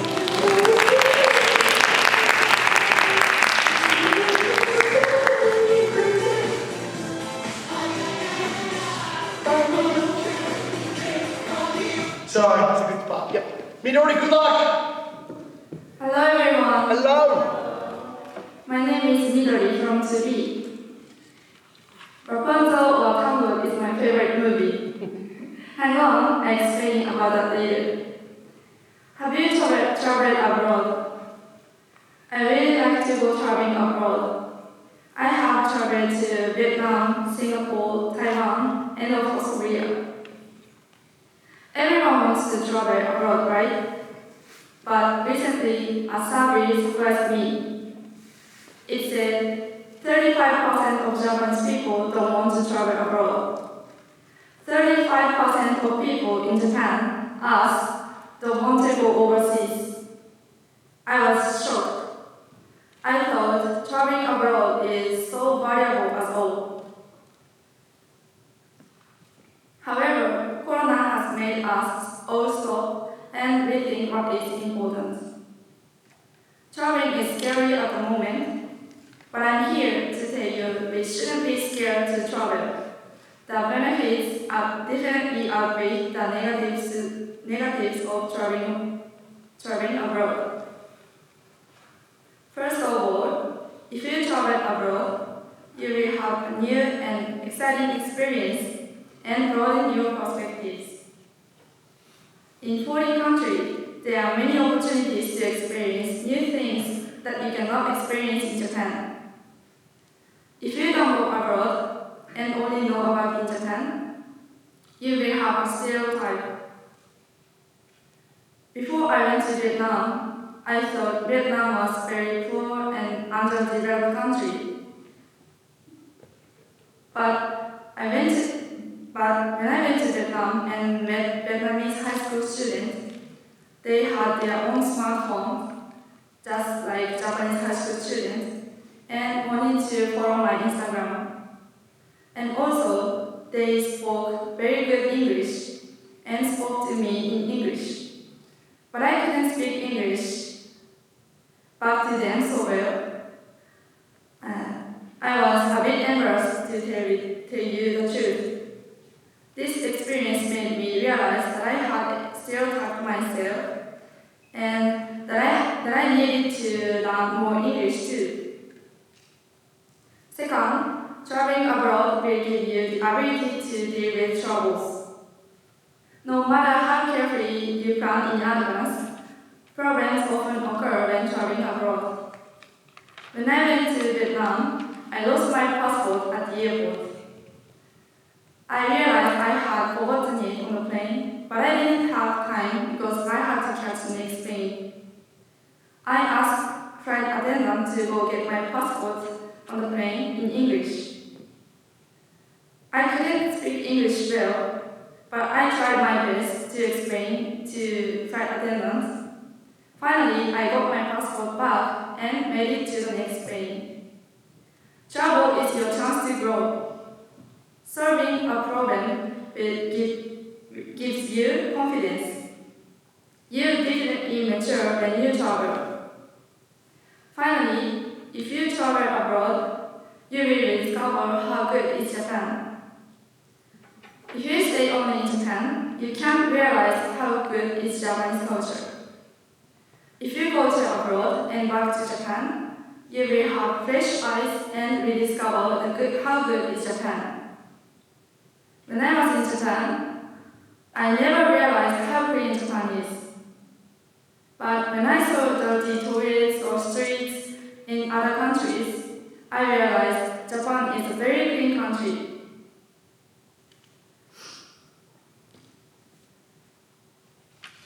So back to my favorite Disney movie, Rapunzel, there is a quote that means something like this. I think it's really cool and has stuck with me for a long time. I hope it resonates with you too. Yeah, here it is. Venture outside your comfort zone, the rewards are worth it. Let's all venture outside our comfort zone and travel abroad. Don't be afraid. Thank you for listening.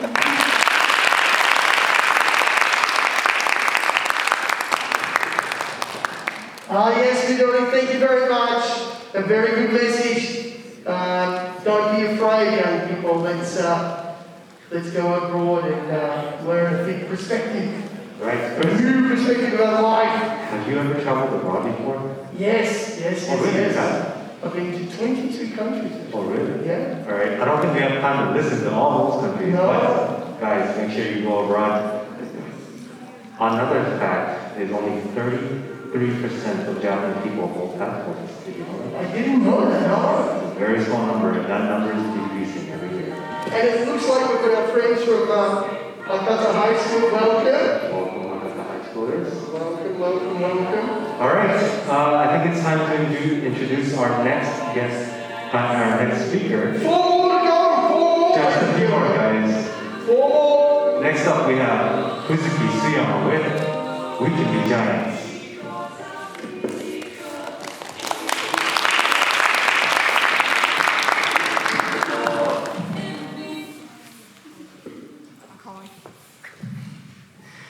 Hello everyone. Hello. I have a question. Do you know the saying, failure is a source of success? Are you trying a lot of things? There are a few people who don't do anything because they are too afraid of failure. I'm that kind of person too. That's why I know the importance of failure. Successful people have many ways, and even if you practice some of the secrets of success, it doesn't always succeed. I think you must realize that it collapses as soon as you come across small things. Failure is proof that you have tried beyond your limits. On the contrary, people who don't fail just don't fail because they haven't tried anything. If you know that, you won't have to repeat the same mistakes from now on. To learn from failure, it is also important to consider failure as a process towards success and keep trying. For example, Steve Jobs famously said, "It doesn't matter where you end up. It's about how much fun you have trying, how much you have along the way." Before expanding Apple Store worldwide, Jobs built a full-scale store in warehouse. The resulting store was completely failure. However, Jobs didn't give up. After much trial and error, he opened new concept store that combined sales, technical support, and experience. What I want to tell you today here is, it's okay to fail. The most important thing is to turn those failures into success. In other words, whether you understand that failure is necessary for study or work, there will be a big difference in recovery when you stumble. People who think that failure is a bad thing may give up just by stumbling once. If that happens, the game will be over. If you cannot take a step forward, or it's just half step, something should change. If you change a little, even a little, it should be your hood. If you regret not doing anything, let's do the best together. With the feeling of doing it, failing, laughing, and trying again. We can be giants. Thank you all very much.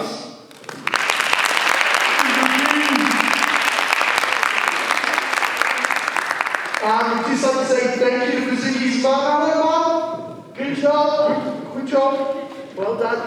Right. Mum's up there. Mum. Thanks, Mum. No, Kazuki was great. Sorry, I made a mistake. Oh, what a big pretty donkey. Chris made a mistake. There's only 2 people left. There's only 2 more speeches. Only 2 more minutes. But then remember, we have the excitement of Hakata High School. And of course, Clark High School in the building. That's right. And remember, we got Utah, Nakanishi, dance performance. With a high Well, where is he? Where is Utah? Yeah. Good question. He might be stretching. Alright, but of course, guys, don't be afraid to fail, especially to you high schoolers. You'll always find success afterwards. Alright, a little bit more happier topic coming up next with Yurina Hayashida's Love.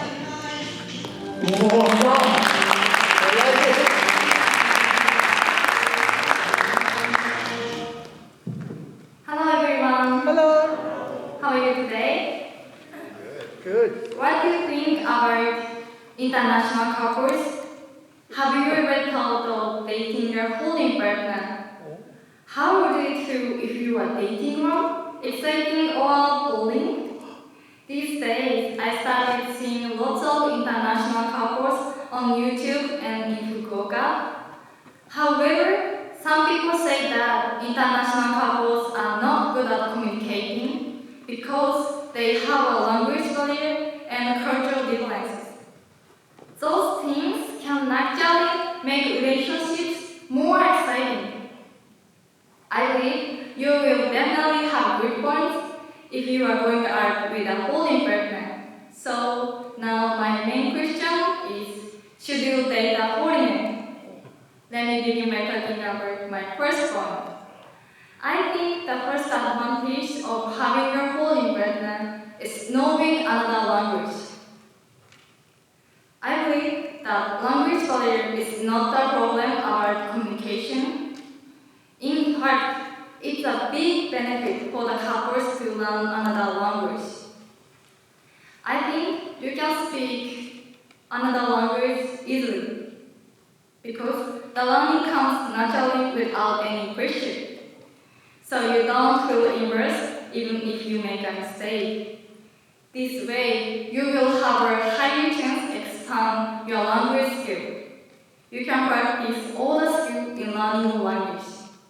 Now next, you can get lots of experience about different culture. For example, if you spend your Christmas with a holding partner, absolutely, you will be surprised. In my case, when I spent Christmas with my holding partner, I was so surprised at the quantity of Christmas presents. And also, in Japan, Christmas is a couple's day, right? But in America, Christmas is a family day. So you can know each culture happily every day. Finally, do you love yourself? If you have a holding partner, absolutely, you can love yourself more. I think compared to Japanese partner, a holding partner is more affectionate and passionate. For example, when you go out, a holding partner always says sweet things from I love you, take care, good morning to good night, even on normal days. It's just so nice to hear someone say beautiful things about you. Who doesn't simple gesture and words create a big impact on us, I believe. It makes you appreciate yourself even more. So now, what do you think are good points that I just told you about dating a holy partner? I hope you realize something. I believe your life will be happier if you have a holy partner. I know because of what I have seen and because of my own experience. Actually, my listening skill in English has improved since I started dating a holy partner. So, I'm telling you right now, don't be afraid. Good luck. You will gain lots of experience. Thank you for listening. Thank you. And thank you, his boyfriend from America. That's Very right. nice man. Good hair. Yeah, nice long hair. Very good hair. Real California. Real good hair. Very jealous of the hair. Geez, we've learned some things today, Steve. Yep, deep mind. Self-love. Love foreigner. Love a foreigner. I love it. Very good. Right. Okay. Chris, I do have a question though. Oh, we do? Does it work in the opposite direction? I'm not too sure. She learned English, can the foreigner learn Japanese? Right. Yeah, like my wife, she taught me some Japanese once.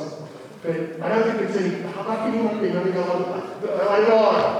Anyway, the last person, here we go, round of applause. Let's go. For the very last person. Guys, thank you so much for listening. Our last presenter is Jun Tokuyoshi with the advantage of going to university. University, John!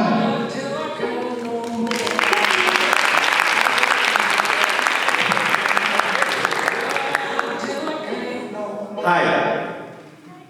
There are many options in the world. For example, words, go to university, go abroad, or nothing. What options do you have from now on? I think you should go to university. Some people are forced to give up on going to university and get a job because of the high cost of university. However, by going to university, you may be able to grow yourself in a big way. So today, I'd like to talk about the benefits of going to university. Everyone should go to university. However, there are various reasons, such as lack of money and lack of interest. But I'd like to strongly insist that going to university is both more than money. So let's begin. The first advantage of going to university is that you have time to think about your future. And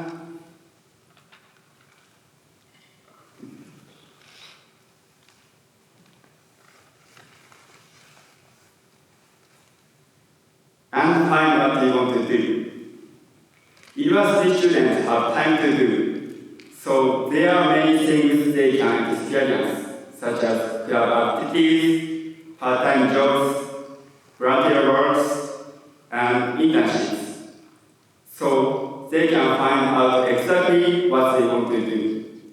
For example, psychology, management, education, and language. Therefore, they feel no pressure. Let's move on to my next point. By going to university, you have more options of getting a job after graduation. There are surprisingly many companies that require a university degree or higher when hiring new graduates. Even if you have graduated vocational school or junior college, you need to be careful because there are fewer companies than university graduates.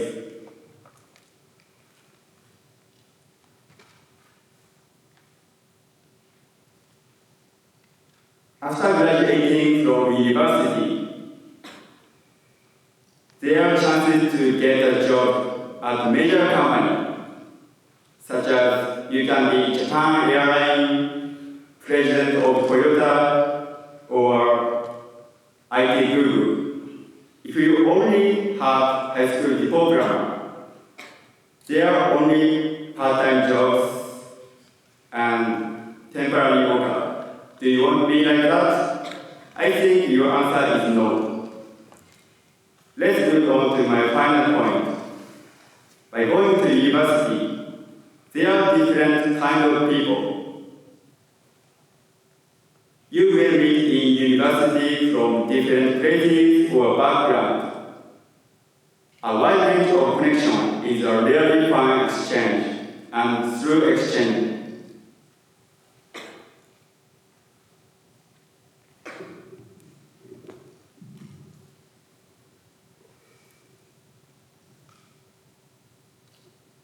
you can gain new knowledge and think about your future. That means you have more chances of meeting new people, new friendships, or maybe your future husband or wife.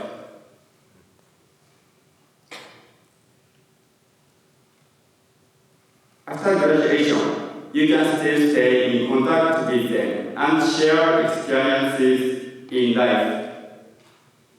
So today, I hope that my speech made you want to go to university and that I was of some help to you. I just want to say one last thing. If you want to go to university, even just a little bit, go for it, because it brings you closer to your dreams. Thank you for seeing.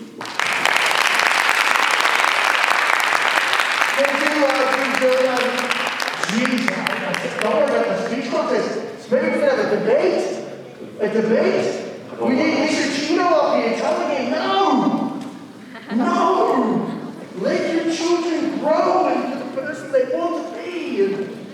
No! My own university. Mr. Chino, we could have a real debate here. That would have been great. But no, very important in Japan. Your university, other people, yes, on pressure. From Clark High School, like, come on, of course. Don't listen now. Don't listen, that's right. Follow your heart and become a YouTuber and get on the show Hunter, where you can make some real money. Hunter. Oh, it's a show where there's like people follow it, it's like goes for like 9 hours, and then at the end nobody wins. It's horrendous. But anyway, we've got to the end of our speech. Alrighty, so that is actually going to be the last of our speakers from the FLC. For now, we're going to take a 10-minute break. それでは、ちょっとメディアの目が出されます。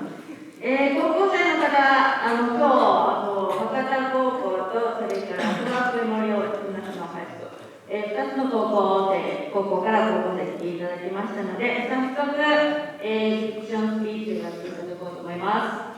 ではまずファースト、最初の方がミスター・シュン・ホシノ from Hakata High School, and the title is Food Life.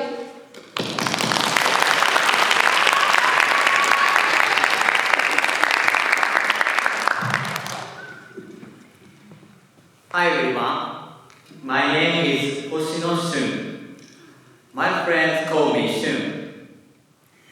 I'm so nervous, but glad to be here today. I am a high school student and I joined the global education program in my school. In this program, I have many chances to learn about foreign countries, but my favorite country is Japan. I do love Japanese culture, especially Japanese food. My favorite is rice ball, onigiri in Japanese. There are many kinds of onigiri all the time. I've never seen a convenience store that has no onigiri. Why do we always have onigiri? This is because they replace the products they sell every day. Why do they replace them? This is because they have expiration dates. Where do the products left over go? Unfortunately, they are thrown away. I think this is food waste. This is what I want to talk about today. Unbelievably, the amount of food waste in Japan is about 6 million tons per year. Do you still think Japan is really a beautiful country? As I told you, the amount of food waste in Japan is about 6 million tons per year. Half of it is business-related garbage. The other half is household garbage.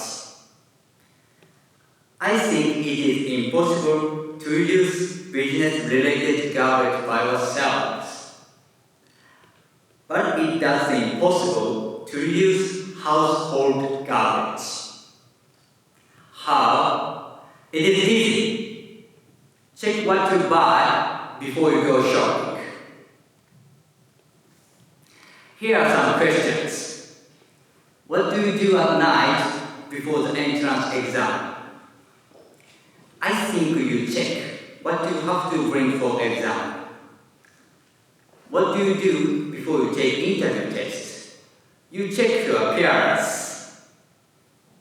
Like this, people check many things before important events in their lives. How about meals? Meals are quite important for us to live. Why do we check nothing before meals? But what should we check? I will let you know 2 W's. What's the menu and what's in the fridge? Think about what to eat before you go shopping and check what they are in the fridge before you go shopping. Just buy only what you need.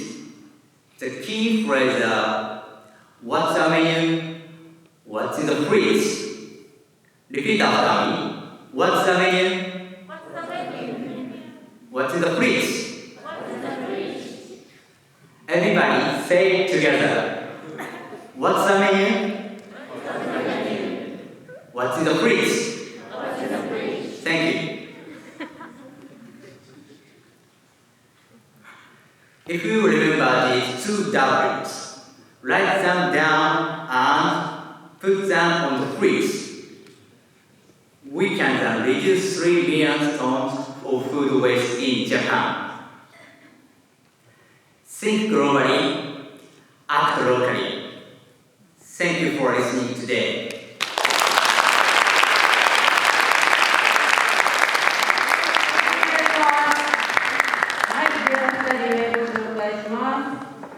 Mr. Mori Hayashi from Clark Memorial International High School. The title is My Ambition.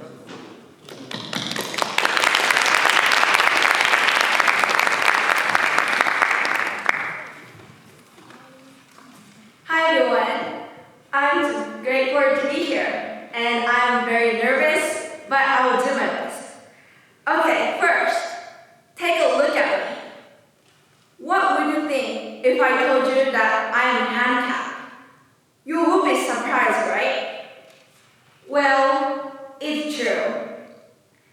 I'm completely deaf in one ear. It's not a condition that you can see, but I wasn't always deaf. It was suddenly changed. I woke up one morning and suddenly couldn't hear anything from my right ear. I was so filled with anxiety and kept asking, why me? And I even blame myself sometimes. And I couldn't accept the change in my situation. and given up on everything. But one day, I received a letter from my classmate, and it opened my mind. As I read the letter, it gave me a college, and I felt the change in my spirit and mood, and I stopped focusing what I have lost. And I started thinking more positively, and the letter gave me a new outlook. That new outlook led to ambition. I want to be a person who can brighten other people's lives. I want to feel other people to experience my encouragement and support that I feel my classmates. And I was thinking about how I could do to support other people. And I remember that I was the trip with my uncle. My uncle took me a world trip, and we visited 24 countries. And the most impressive thing was there are many very interesting people. And each person has own bright and great personality. And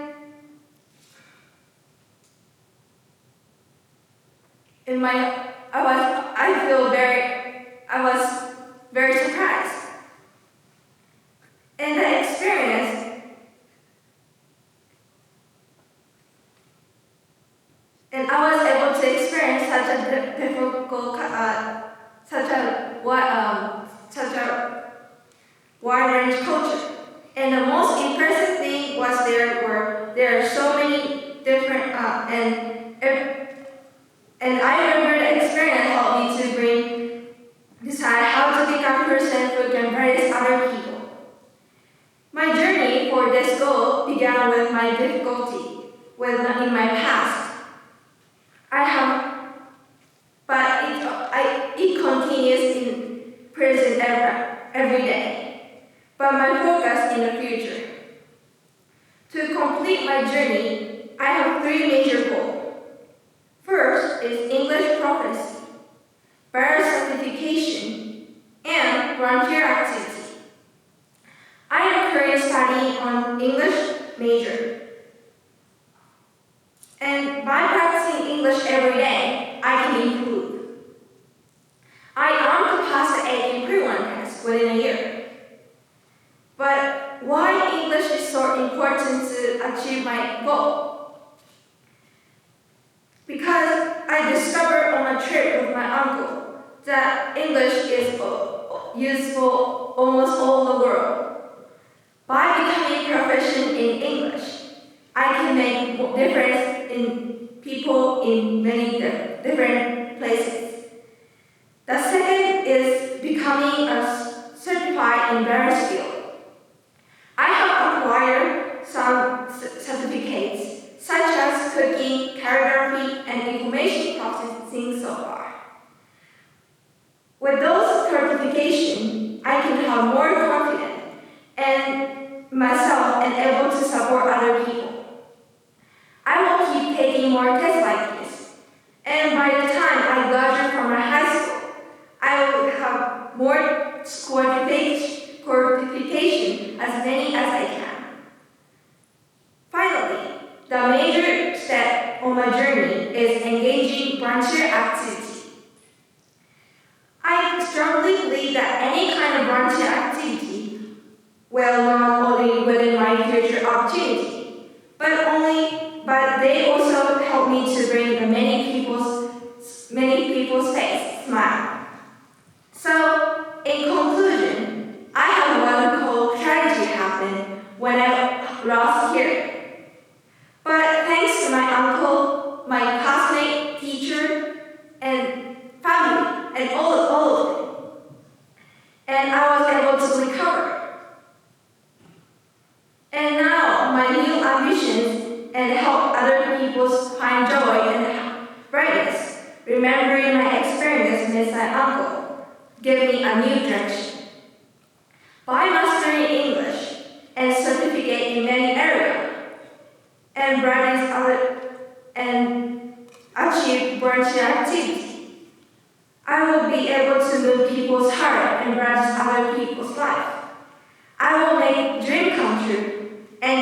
appreciation for all those who are around me in mind. Thank you.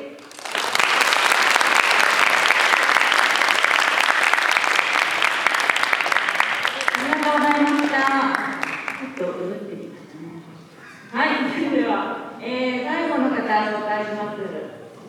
Mr. Nao Yoshimizu is from Clark Memorial International High School. The title is The Importance of Taking Action.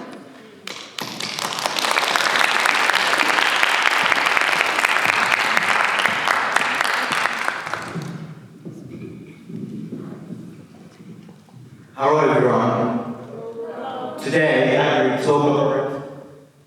talk about everyone. I have a question. Can you put your thoughts into action immediately when you have to do something or want to start something? Some of you say yes and others say no. However, this is normal. It's because you didn't even. It's because you didn't.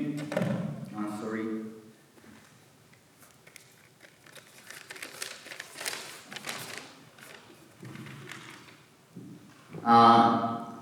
Some of you say yes and others say no. However, this is normal. It's because one's ability to act depends on one's feelings.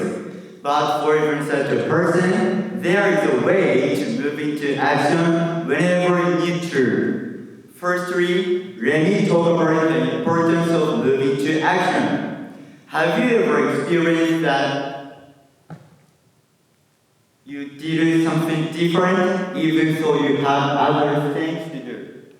I think most people have this experience and it may not have given a good feeling about not taking action. Many people may think that moving to action is a difficult thing. However, actually it isn't. The reason is that people have a simple principle to move into action. It has a scientific basis and it can apply to any person and you can use it now. This method is 5-second rule. This 5-second rule is a method discovered by an American named Mel Robbins. It is simple, but it has incredible magic power.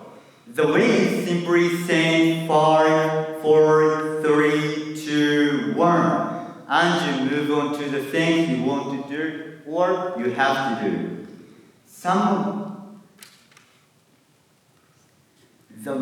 The point is that you don't count from 1 to 5. If you do like that, you may continue counting 6, 7, 8, and so on. You won't find the best time to stop counting and you will lose the chance to start a new thing. So, it is important to count from 5 to 1. But don't you think, right, why can't it make you move to action?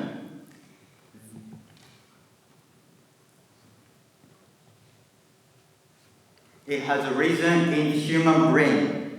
Have you ever experienced this situation? You had to study, but you chose to play computer games. I have had this many times in the past. Why does this happen? People tend to go for enjoyable things easily. So before we incorporate easy and more enjoyable things, count 5, 4, 3, 2, 1. Not only can you easily stop what you are doing and go on to the next thing, but also you can use it on anything. For instance, when you decide to stop watching TikTok so that you can go on to another task, I'm sure you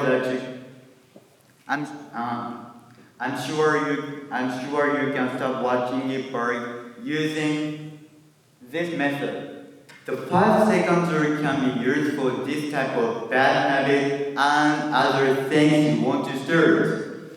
I introduce our method called 5-second rule today. However, try this as a start. Whenever you see it, count 5, 2, 1, and you can stop procrastinating. Then the 5-second rule can be magic power to change your life and the future. The important thing is to take action. Let's take action and you won't regret what you didn't do. Thank you for listening.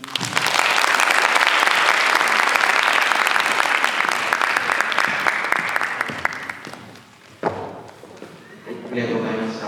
それではですね、ただいまから3分間時間を取りまして、今の高校生の皆さんのスピーチの投票を行いたいと思います。高校生の皆さんは投票等はしないでください。外在校生の方、そして本日一般のお越しのお客様、どうぞ投票の方をお願いいたします。投票方法はですね、皆さん、こちら入り口でお配りしておりますブロシュアの裏面にですね、QR コードを載せます。2つあるのでちょっと間違えないでほしいんですけれども、こちらの右下の方の QR コードが高校生枠の方になっております。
あと1分ぐらいで締め切ります。投票してください。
終わりました。はーい。少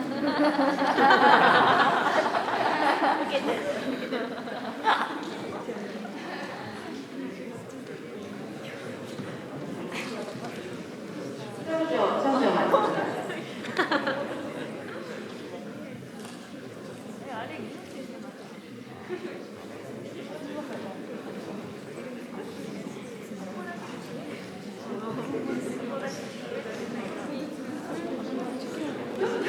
待ち時間があるため、私のお話を。いや私がですね、今年度の4月、つまり去年の4月からここに来させていただいてるんですけども、もう本当に初めてのことばっかりで、もうね、いろいろ皆様にはご迷惑をおかけしておりますが、そこで私は、2年生のクラスを一つ持ってます。2年生のクラスが、海外渡航のクラスですね。で、前期栄養かけちゃって、後期から人数がまた増えて、ちょっと倍近くになって、で、そこの皆さんが、卒業後にもう4月以降、海外に出る人、そ例えばお金を貯めて出る人、営業しに行く人、語学学校に行く人、もう2年先の予定まで大体決まっていて、この国に行った後に次はこの国に行くっていう予定まで決まってる人とかいろいろいます。で、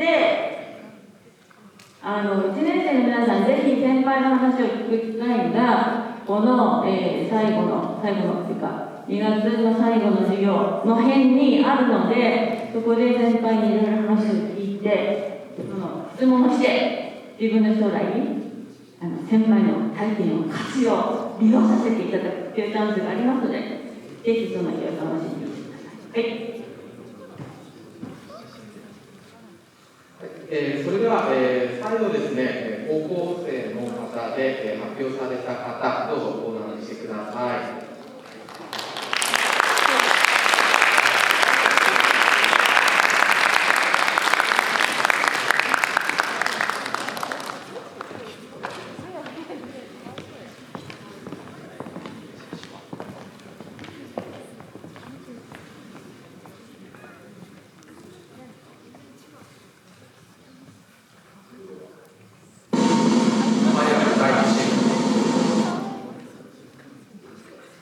林萌音さんです。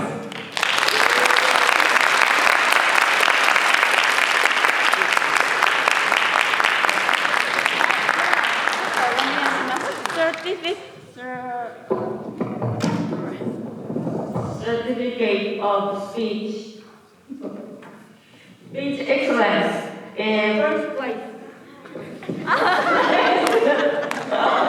This special award is presented to Moe Hayashi for distinguished achievement in the performance of a speech in the 2023 speech contest high school division speech presented by Fukuoka Foreign Language College Principal Hitashi Yamamotoに代わり私がお渡しします。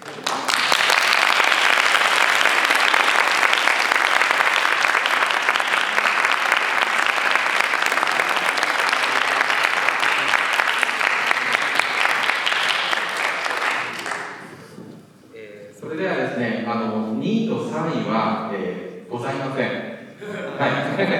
ただ、とても頑張っていただいていますので、特別参加賞の方を、贈呈したいと思います。では、Mr. Naoto Shimizu。俊星野。はい。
She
Snoop Dogg.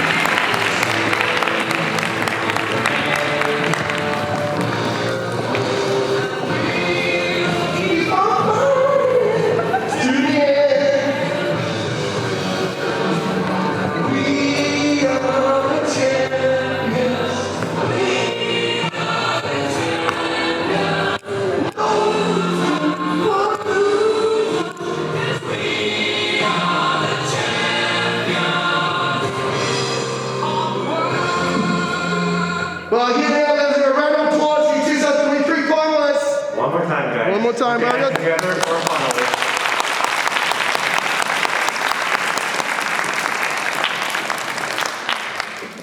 Now, see what a day it was. It was a great day. We've learned many things. Yeah, among those, take a deep breath, Chris. Take a deep breath and sigh. And sigh. Sigh, yeah, absolutely.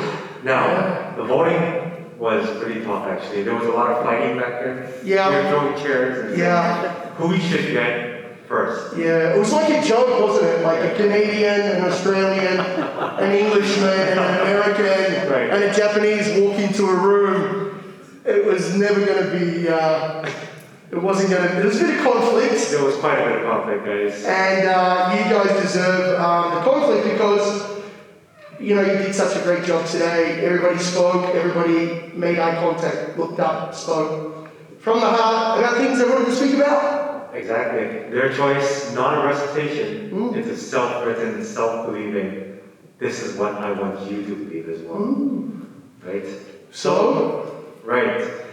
It wasn't easy, guys.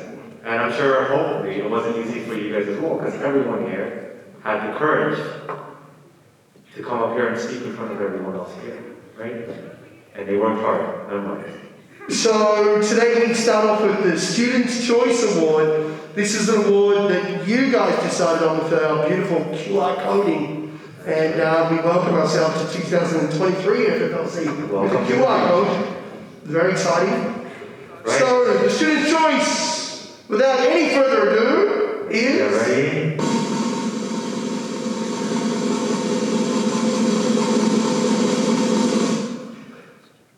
Shohei Masaki! And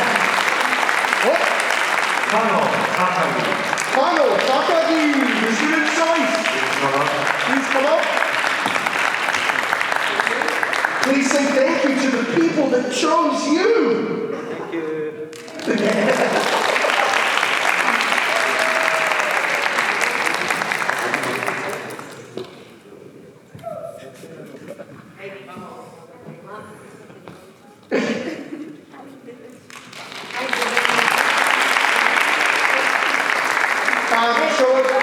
Kano, just very quickly, I know we're running out of time, just a quick comment to your fans. Thank you for choosing me. Last time I was chosen by you as well, so thank you for choosing me again. Wow. Thank you for choosing me too. Young people will change the country. That's right. Yeah, thank you. Thank you. Thank you very much. Alright, next up we have the teacher's choice. So, would the teachers please kindly come on this? Let's welcome the teachers. We have JD from America. Thank you, JD. Yeah. Thank you, Mr. Ford. Mr. Ford. From England, from Mr. Stephen. England somewhere. And we have our very own Stonebridge, Washington. Thank you very much. Coming from under a stone bridge. Yes, representing Kurume. Kurume underneath the stone bridge. I like that. I like that. Alright. I like that. And of course, Kami Sensei, Chris, and of course Steve. So of course this is where we had quite a bit of arguing, but please wait anticipation. Our teacher's choices. Oh, who is it? We have Miyu Yoshida and Makoto Orojimo.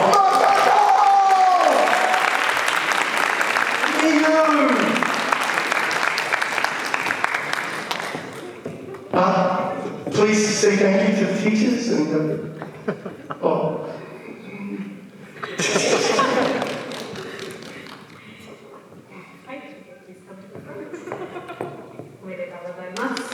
Congratulations, Mio.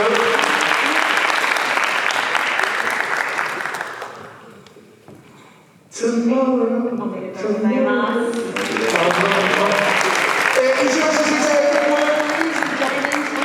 Quickly. Yes.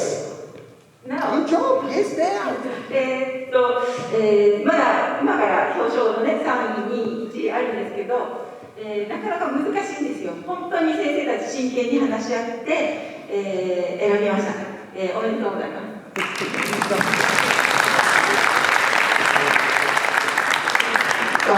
Hey, hello. Or exercise. Miyu, would you like to say anything to anybody?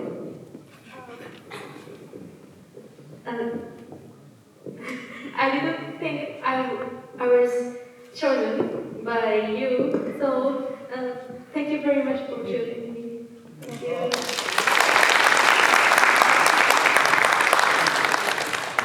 I'm happy to get this prize. I appreciate all teachers. Thank you.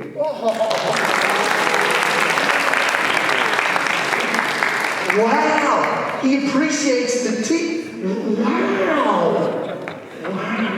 That's why he's there. Wow. Alright, thank you guys. Please kindly return. Thank you. Now, for the moment you guys have all been waiting for, and to help give out our prizes, we have the Bijicho and Fukukocho of FFLC. First with Bijicho. Lijo, can you please say some word that is in cast? Later. Alright, guys, for third place, we have 2 third place winners. 2 third places! Let's go! Get ready.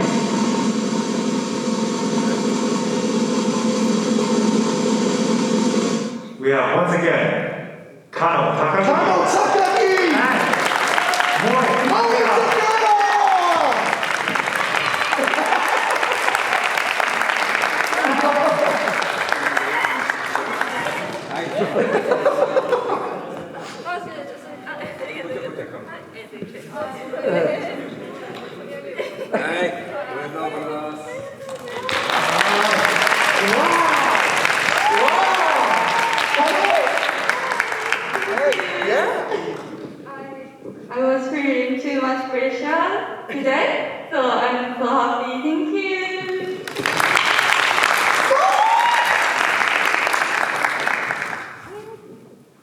so much for choosing me, and this is my first and last time to be on stage in FFSC, so I'm so happy to be here. Thank you. Thank you. Well deserved, well deserved. Thank you, Lauren. Thank you, Donald.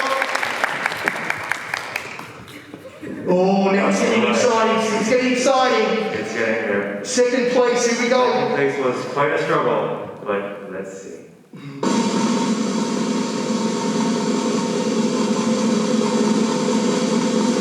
First we have Kodai Kuwano. Kodai Kuwano! Wow! Ayane Ichiro. Ayane Ichiro!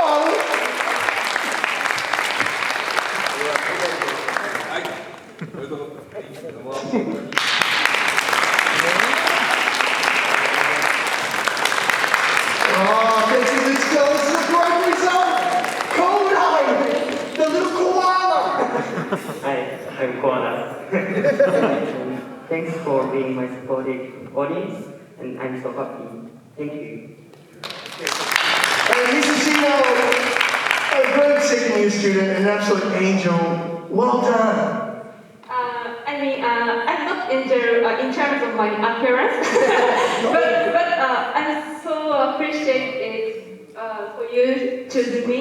And as I said in my speech, I believe all of your potential, and so keep going. Follow your heart. Congratulations. Congratulations. Wow. Yeah. But remember, at the end of the day, Stephen, this is a competition. There can only be one winner.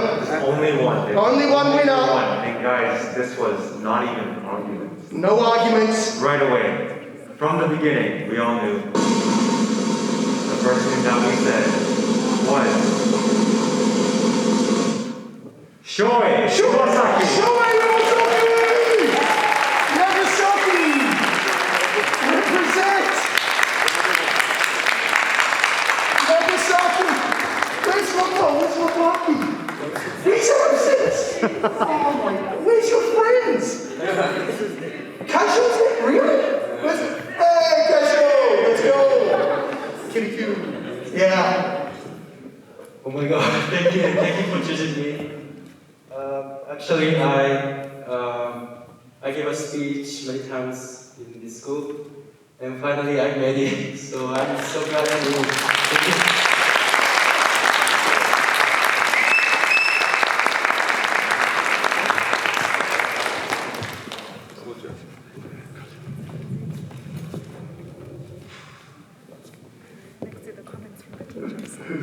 Right, and now we're just going to have a quick round of comments from all the teachers. And hey, Stephen, JD, sorry, you want to speak again? Or? Hey, JD, let's go. Okay. Yeah. Oh, wow, amazing. Amazing, everyone. I think, especially compared to the first semester, we had the recitation speeches. It was just very different, and each message could connect to us personally in some way. And there were many of you who we selected as our number one who didn't get an award because we all have our own inner heart, I guess, and you spoke to our heart, so thank you very much. It was great to hear all of your speeches. Thank you. Thank you, JD. Thank you very much. Good support. Well done, everybody. There are three things that I want to tell everybody. The first thing that I was amazed about was the quality of the speeches. I thought the quality was really, really good. Jessica? This is a difficult. Jessica, number one. These are difficult circumstances to do a speech in. You've got lots of pressure, and so I think you did really, really well. And for those of you who did it, well done. For those of you who didn't want to do it, you should try it because I think this gives you some really good, valuable experience for the rest of your careers and the rest of your life. The second thing was the wise words that I heard. I don't think I knew this much stuff or was interested in these kind of topics when I was 18, 19, 20. I was studying computer science, nerds, and I didn't know anything about life or anything like this. So what we heard today was really, really inspiring and interesting. And the last thing, the third thing is it was really good to see students in a different light. Kento, for example, in the lessons, you're always talking about smoking and playing pachinko, but today, your life in the conference sounded so much better than that, which was great.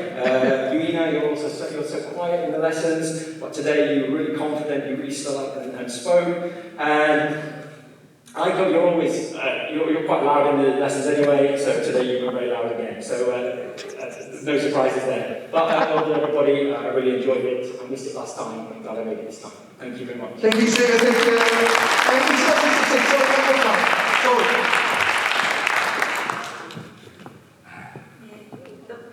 スピーチコンテスト私いつも大好きなんで、できれば毎月これをやっていただきたいと思うぐらいですね。で皆さん素晴らしいです。もう普段の見てる姿と全然違うのでびっくりします。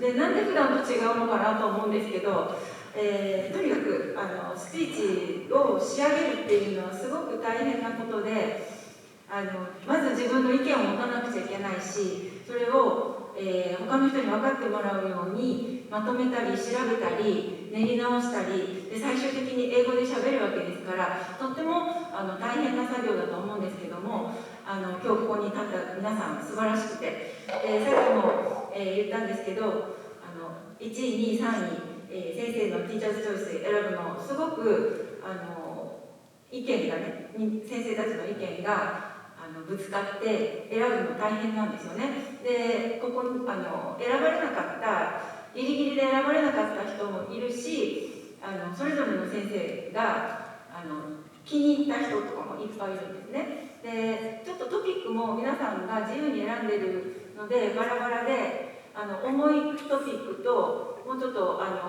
だろう、楽しいトピックとか身近なトピックがあって、で個人的にはカルトとかゲームとか推し活とかそういうのもありました。で聞いてて、ここにいる人たちに教えられるようなメッセージもいっぱいあって、とても素晴らしかったと思います。でここで喋るっていうことは言葉にするパワーね、パワーオブワーズっていうのもありましたけれども、喋るっていうことはやっぱりそこで自分の言葉に責任を持たなくちゃいけないので、隠れてね文句をぐちぐち言うよりもこういう場で、大きな声でみんなに聞いてもらえるっていうのはすごくいいチャンスだと思うので、1年生はまた来年もありますので頑張ってください。翔也君おめでとうございます。学費がもったいないと思うので、彼はさぞ一生懸命勉強してくれたんだと思います。おめでとうございま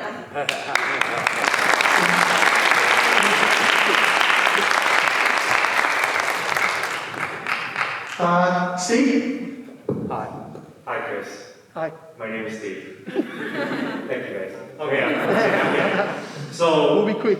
I'll be quick. I'll try my best. I won't be as long as each question sensei who wrote a essay for this. So, first of all, speech contest. I know everyone wants to win, and everyone thinks I should be first. But that's not the point. That's not the point of a speech contest. It's the idea that you worked so hard. You studied so well. You made mistakes. You took the confidence to stand up in front of so many people. Whether you win or not is not the point, because all of you, in my eyes, are winners. Okay? So, as a contest, we have to judge, unfortunately. But if I could, I'll give you guys all first place. Thank you guys so much.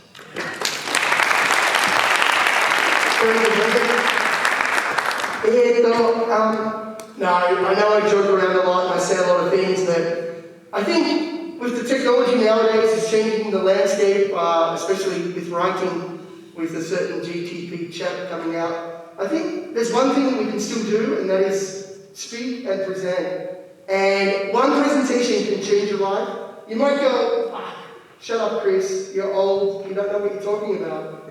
But when you join a Japanese company, the first thing you do after 1 year is you give a presentation to your shacho or nichijo or whoever it is. And I tell you what, if you do what you did today, you're going to be on the fast track to whatever success is yours. One presentation will change your life, I promise you. And you guys have all got the ability to speak, present, make eye contact and be confident. You guys are going to be all winners in my eyes.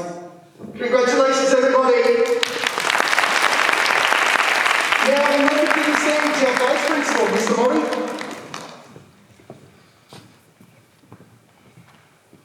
Hello, everyone. Hello.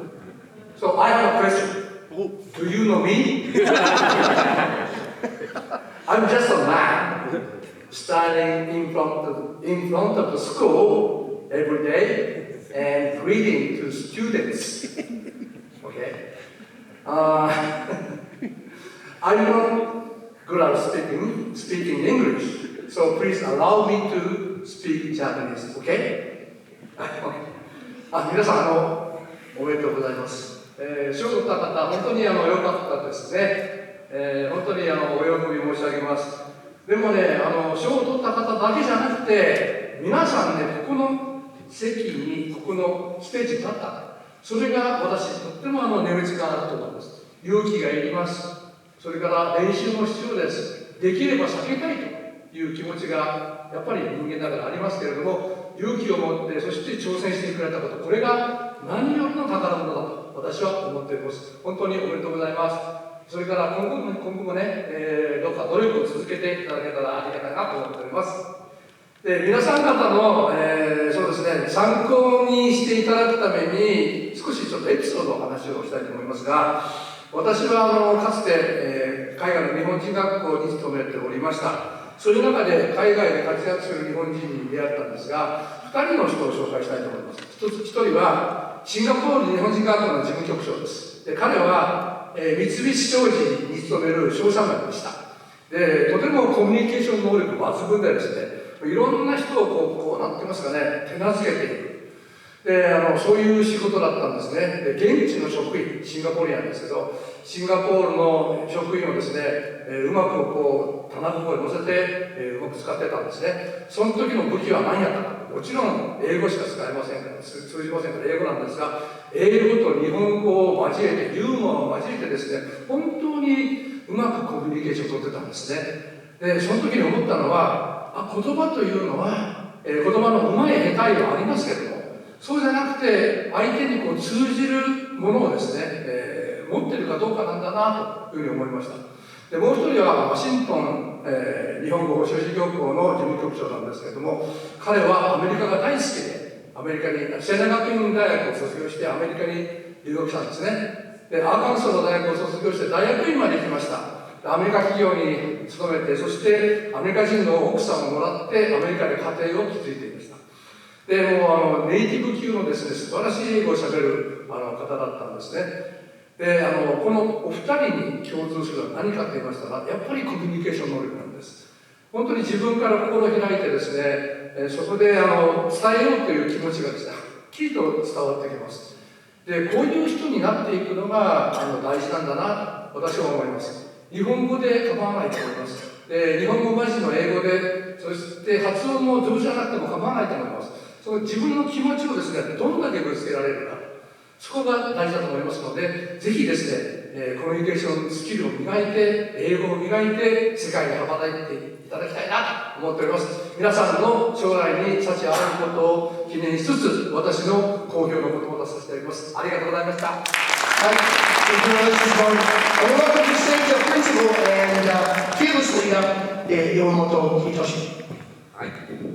まずは今日は博多高校とクラブの、学生の皆さん、今日は参加してありがとうございます。また先生方もご引率していただきまして、どうもありがとうございました。でも今日先生方、本当にこの場をですね、設営していただきましてありがとうございました。素晴らしいスピーチ大会だというふうに思います。また皆さん、本当におめでとうございます。と同時に今、校長言いましたように、日本語でもですね、こういう舞台の上に立って人の前で喋るっていうのはめちゃくちゃ緊張する中で、英語でやったっていうのは僕は本当にもう皆さんにはすごく誇りを持ちます。ただですね、まだここは皆さんの途中ですから、これが最終点じゃないんで、これをベースにですね、ぜひまた次のステップに行ってもらいたいと思います。私一番危惧しているのは今、日本のですね、パスポート所持率というのはです、G7 で一番少ないんですね。多分20何%。4人に1人ぐらいしか持ってないんですけど、他の国はですね、パスポートを持ってる人口が多くて、これ何言ってるかというと、海外に出ていく方が多いということです。で、日本人のパスポートと所有率が低いということは、それだけ海外に行かない人が、日本は多いんですね。やっぱりこの国、いい国だから外に行きたくないっていうのもあるんでしょうけど、ぜひですね、皆さんは、次のステージは、せっかくこの、得た英語をですね、外の国でです、しっかり使っていただいて、やっぱり日本のですね、PR を海外でもやってもらいたいし、また海外に行って、日本を見ればですね、この日本の素晴らしさもすごくわかると思いますので、私も皆さんのですね、今後の活躍と成長を期待してますので、これを機に、また次のステップへと行ってください。今日はですね、途中経過ですが、最後じゃないで次の高みを目指して頑張っていただくことを私からもお願いして、最後の講演をとさせていただきます。本日はどうもありがとうございました。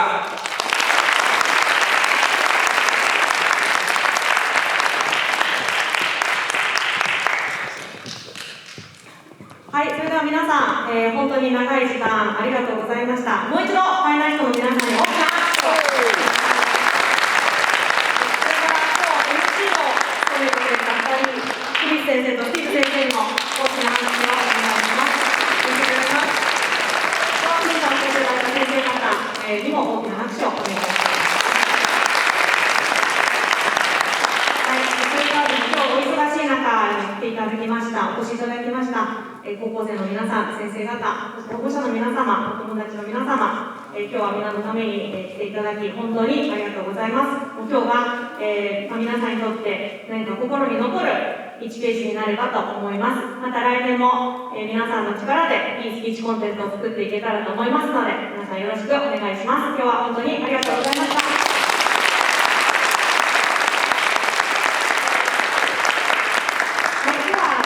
になりますので、ゴミなどの、置き忘れがないように、お願いします。あと忘れ物がないように周りを見て出ていただければと思います。ファイナリストの皆さん、今から、写真撮影の方がありますので、もう少し待っていてください。リュウト君も、ごめんなさい、リュウト、You there? すみません、リュウトにも大きな拍手を。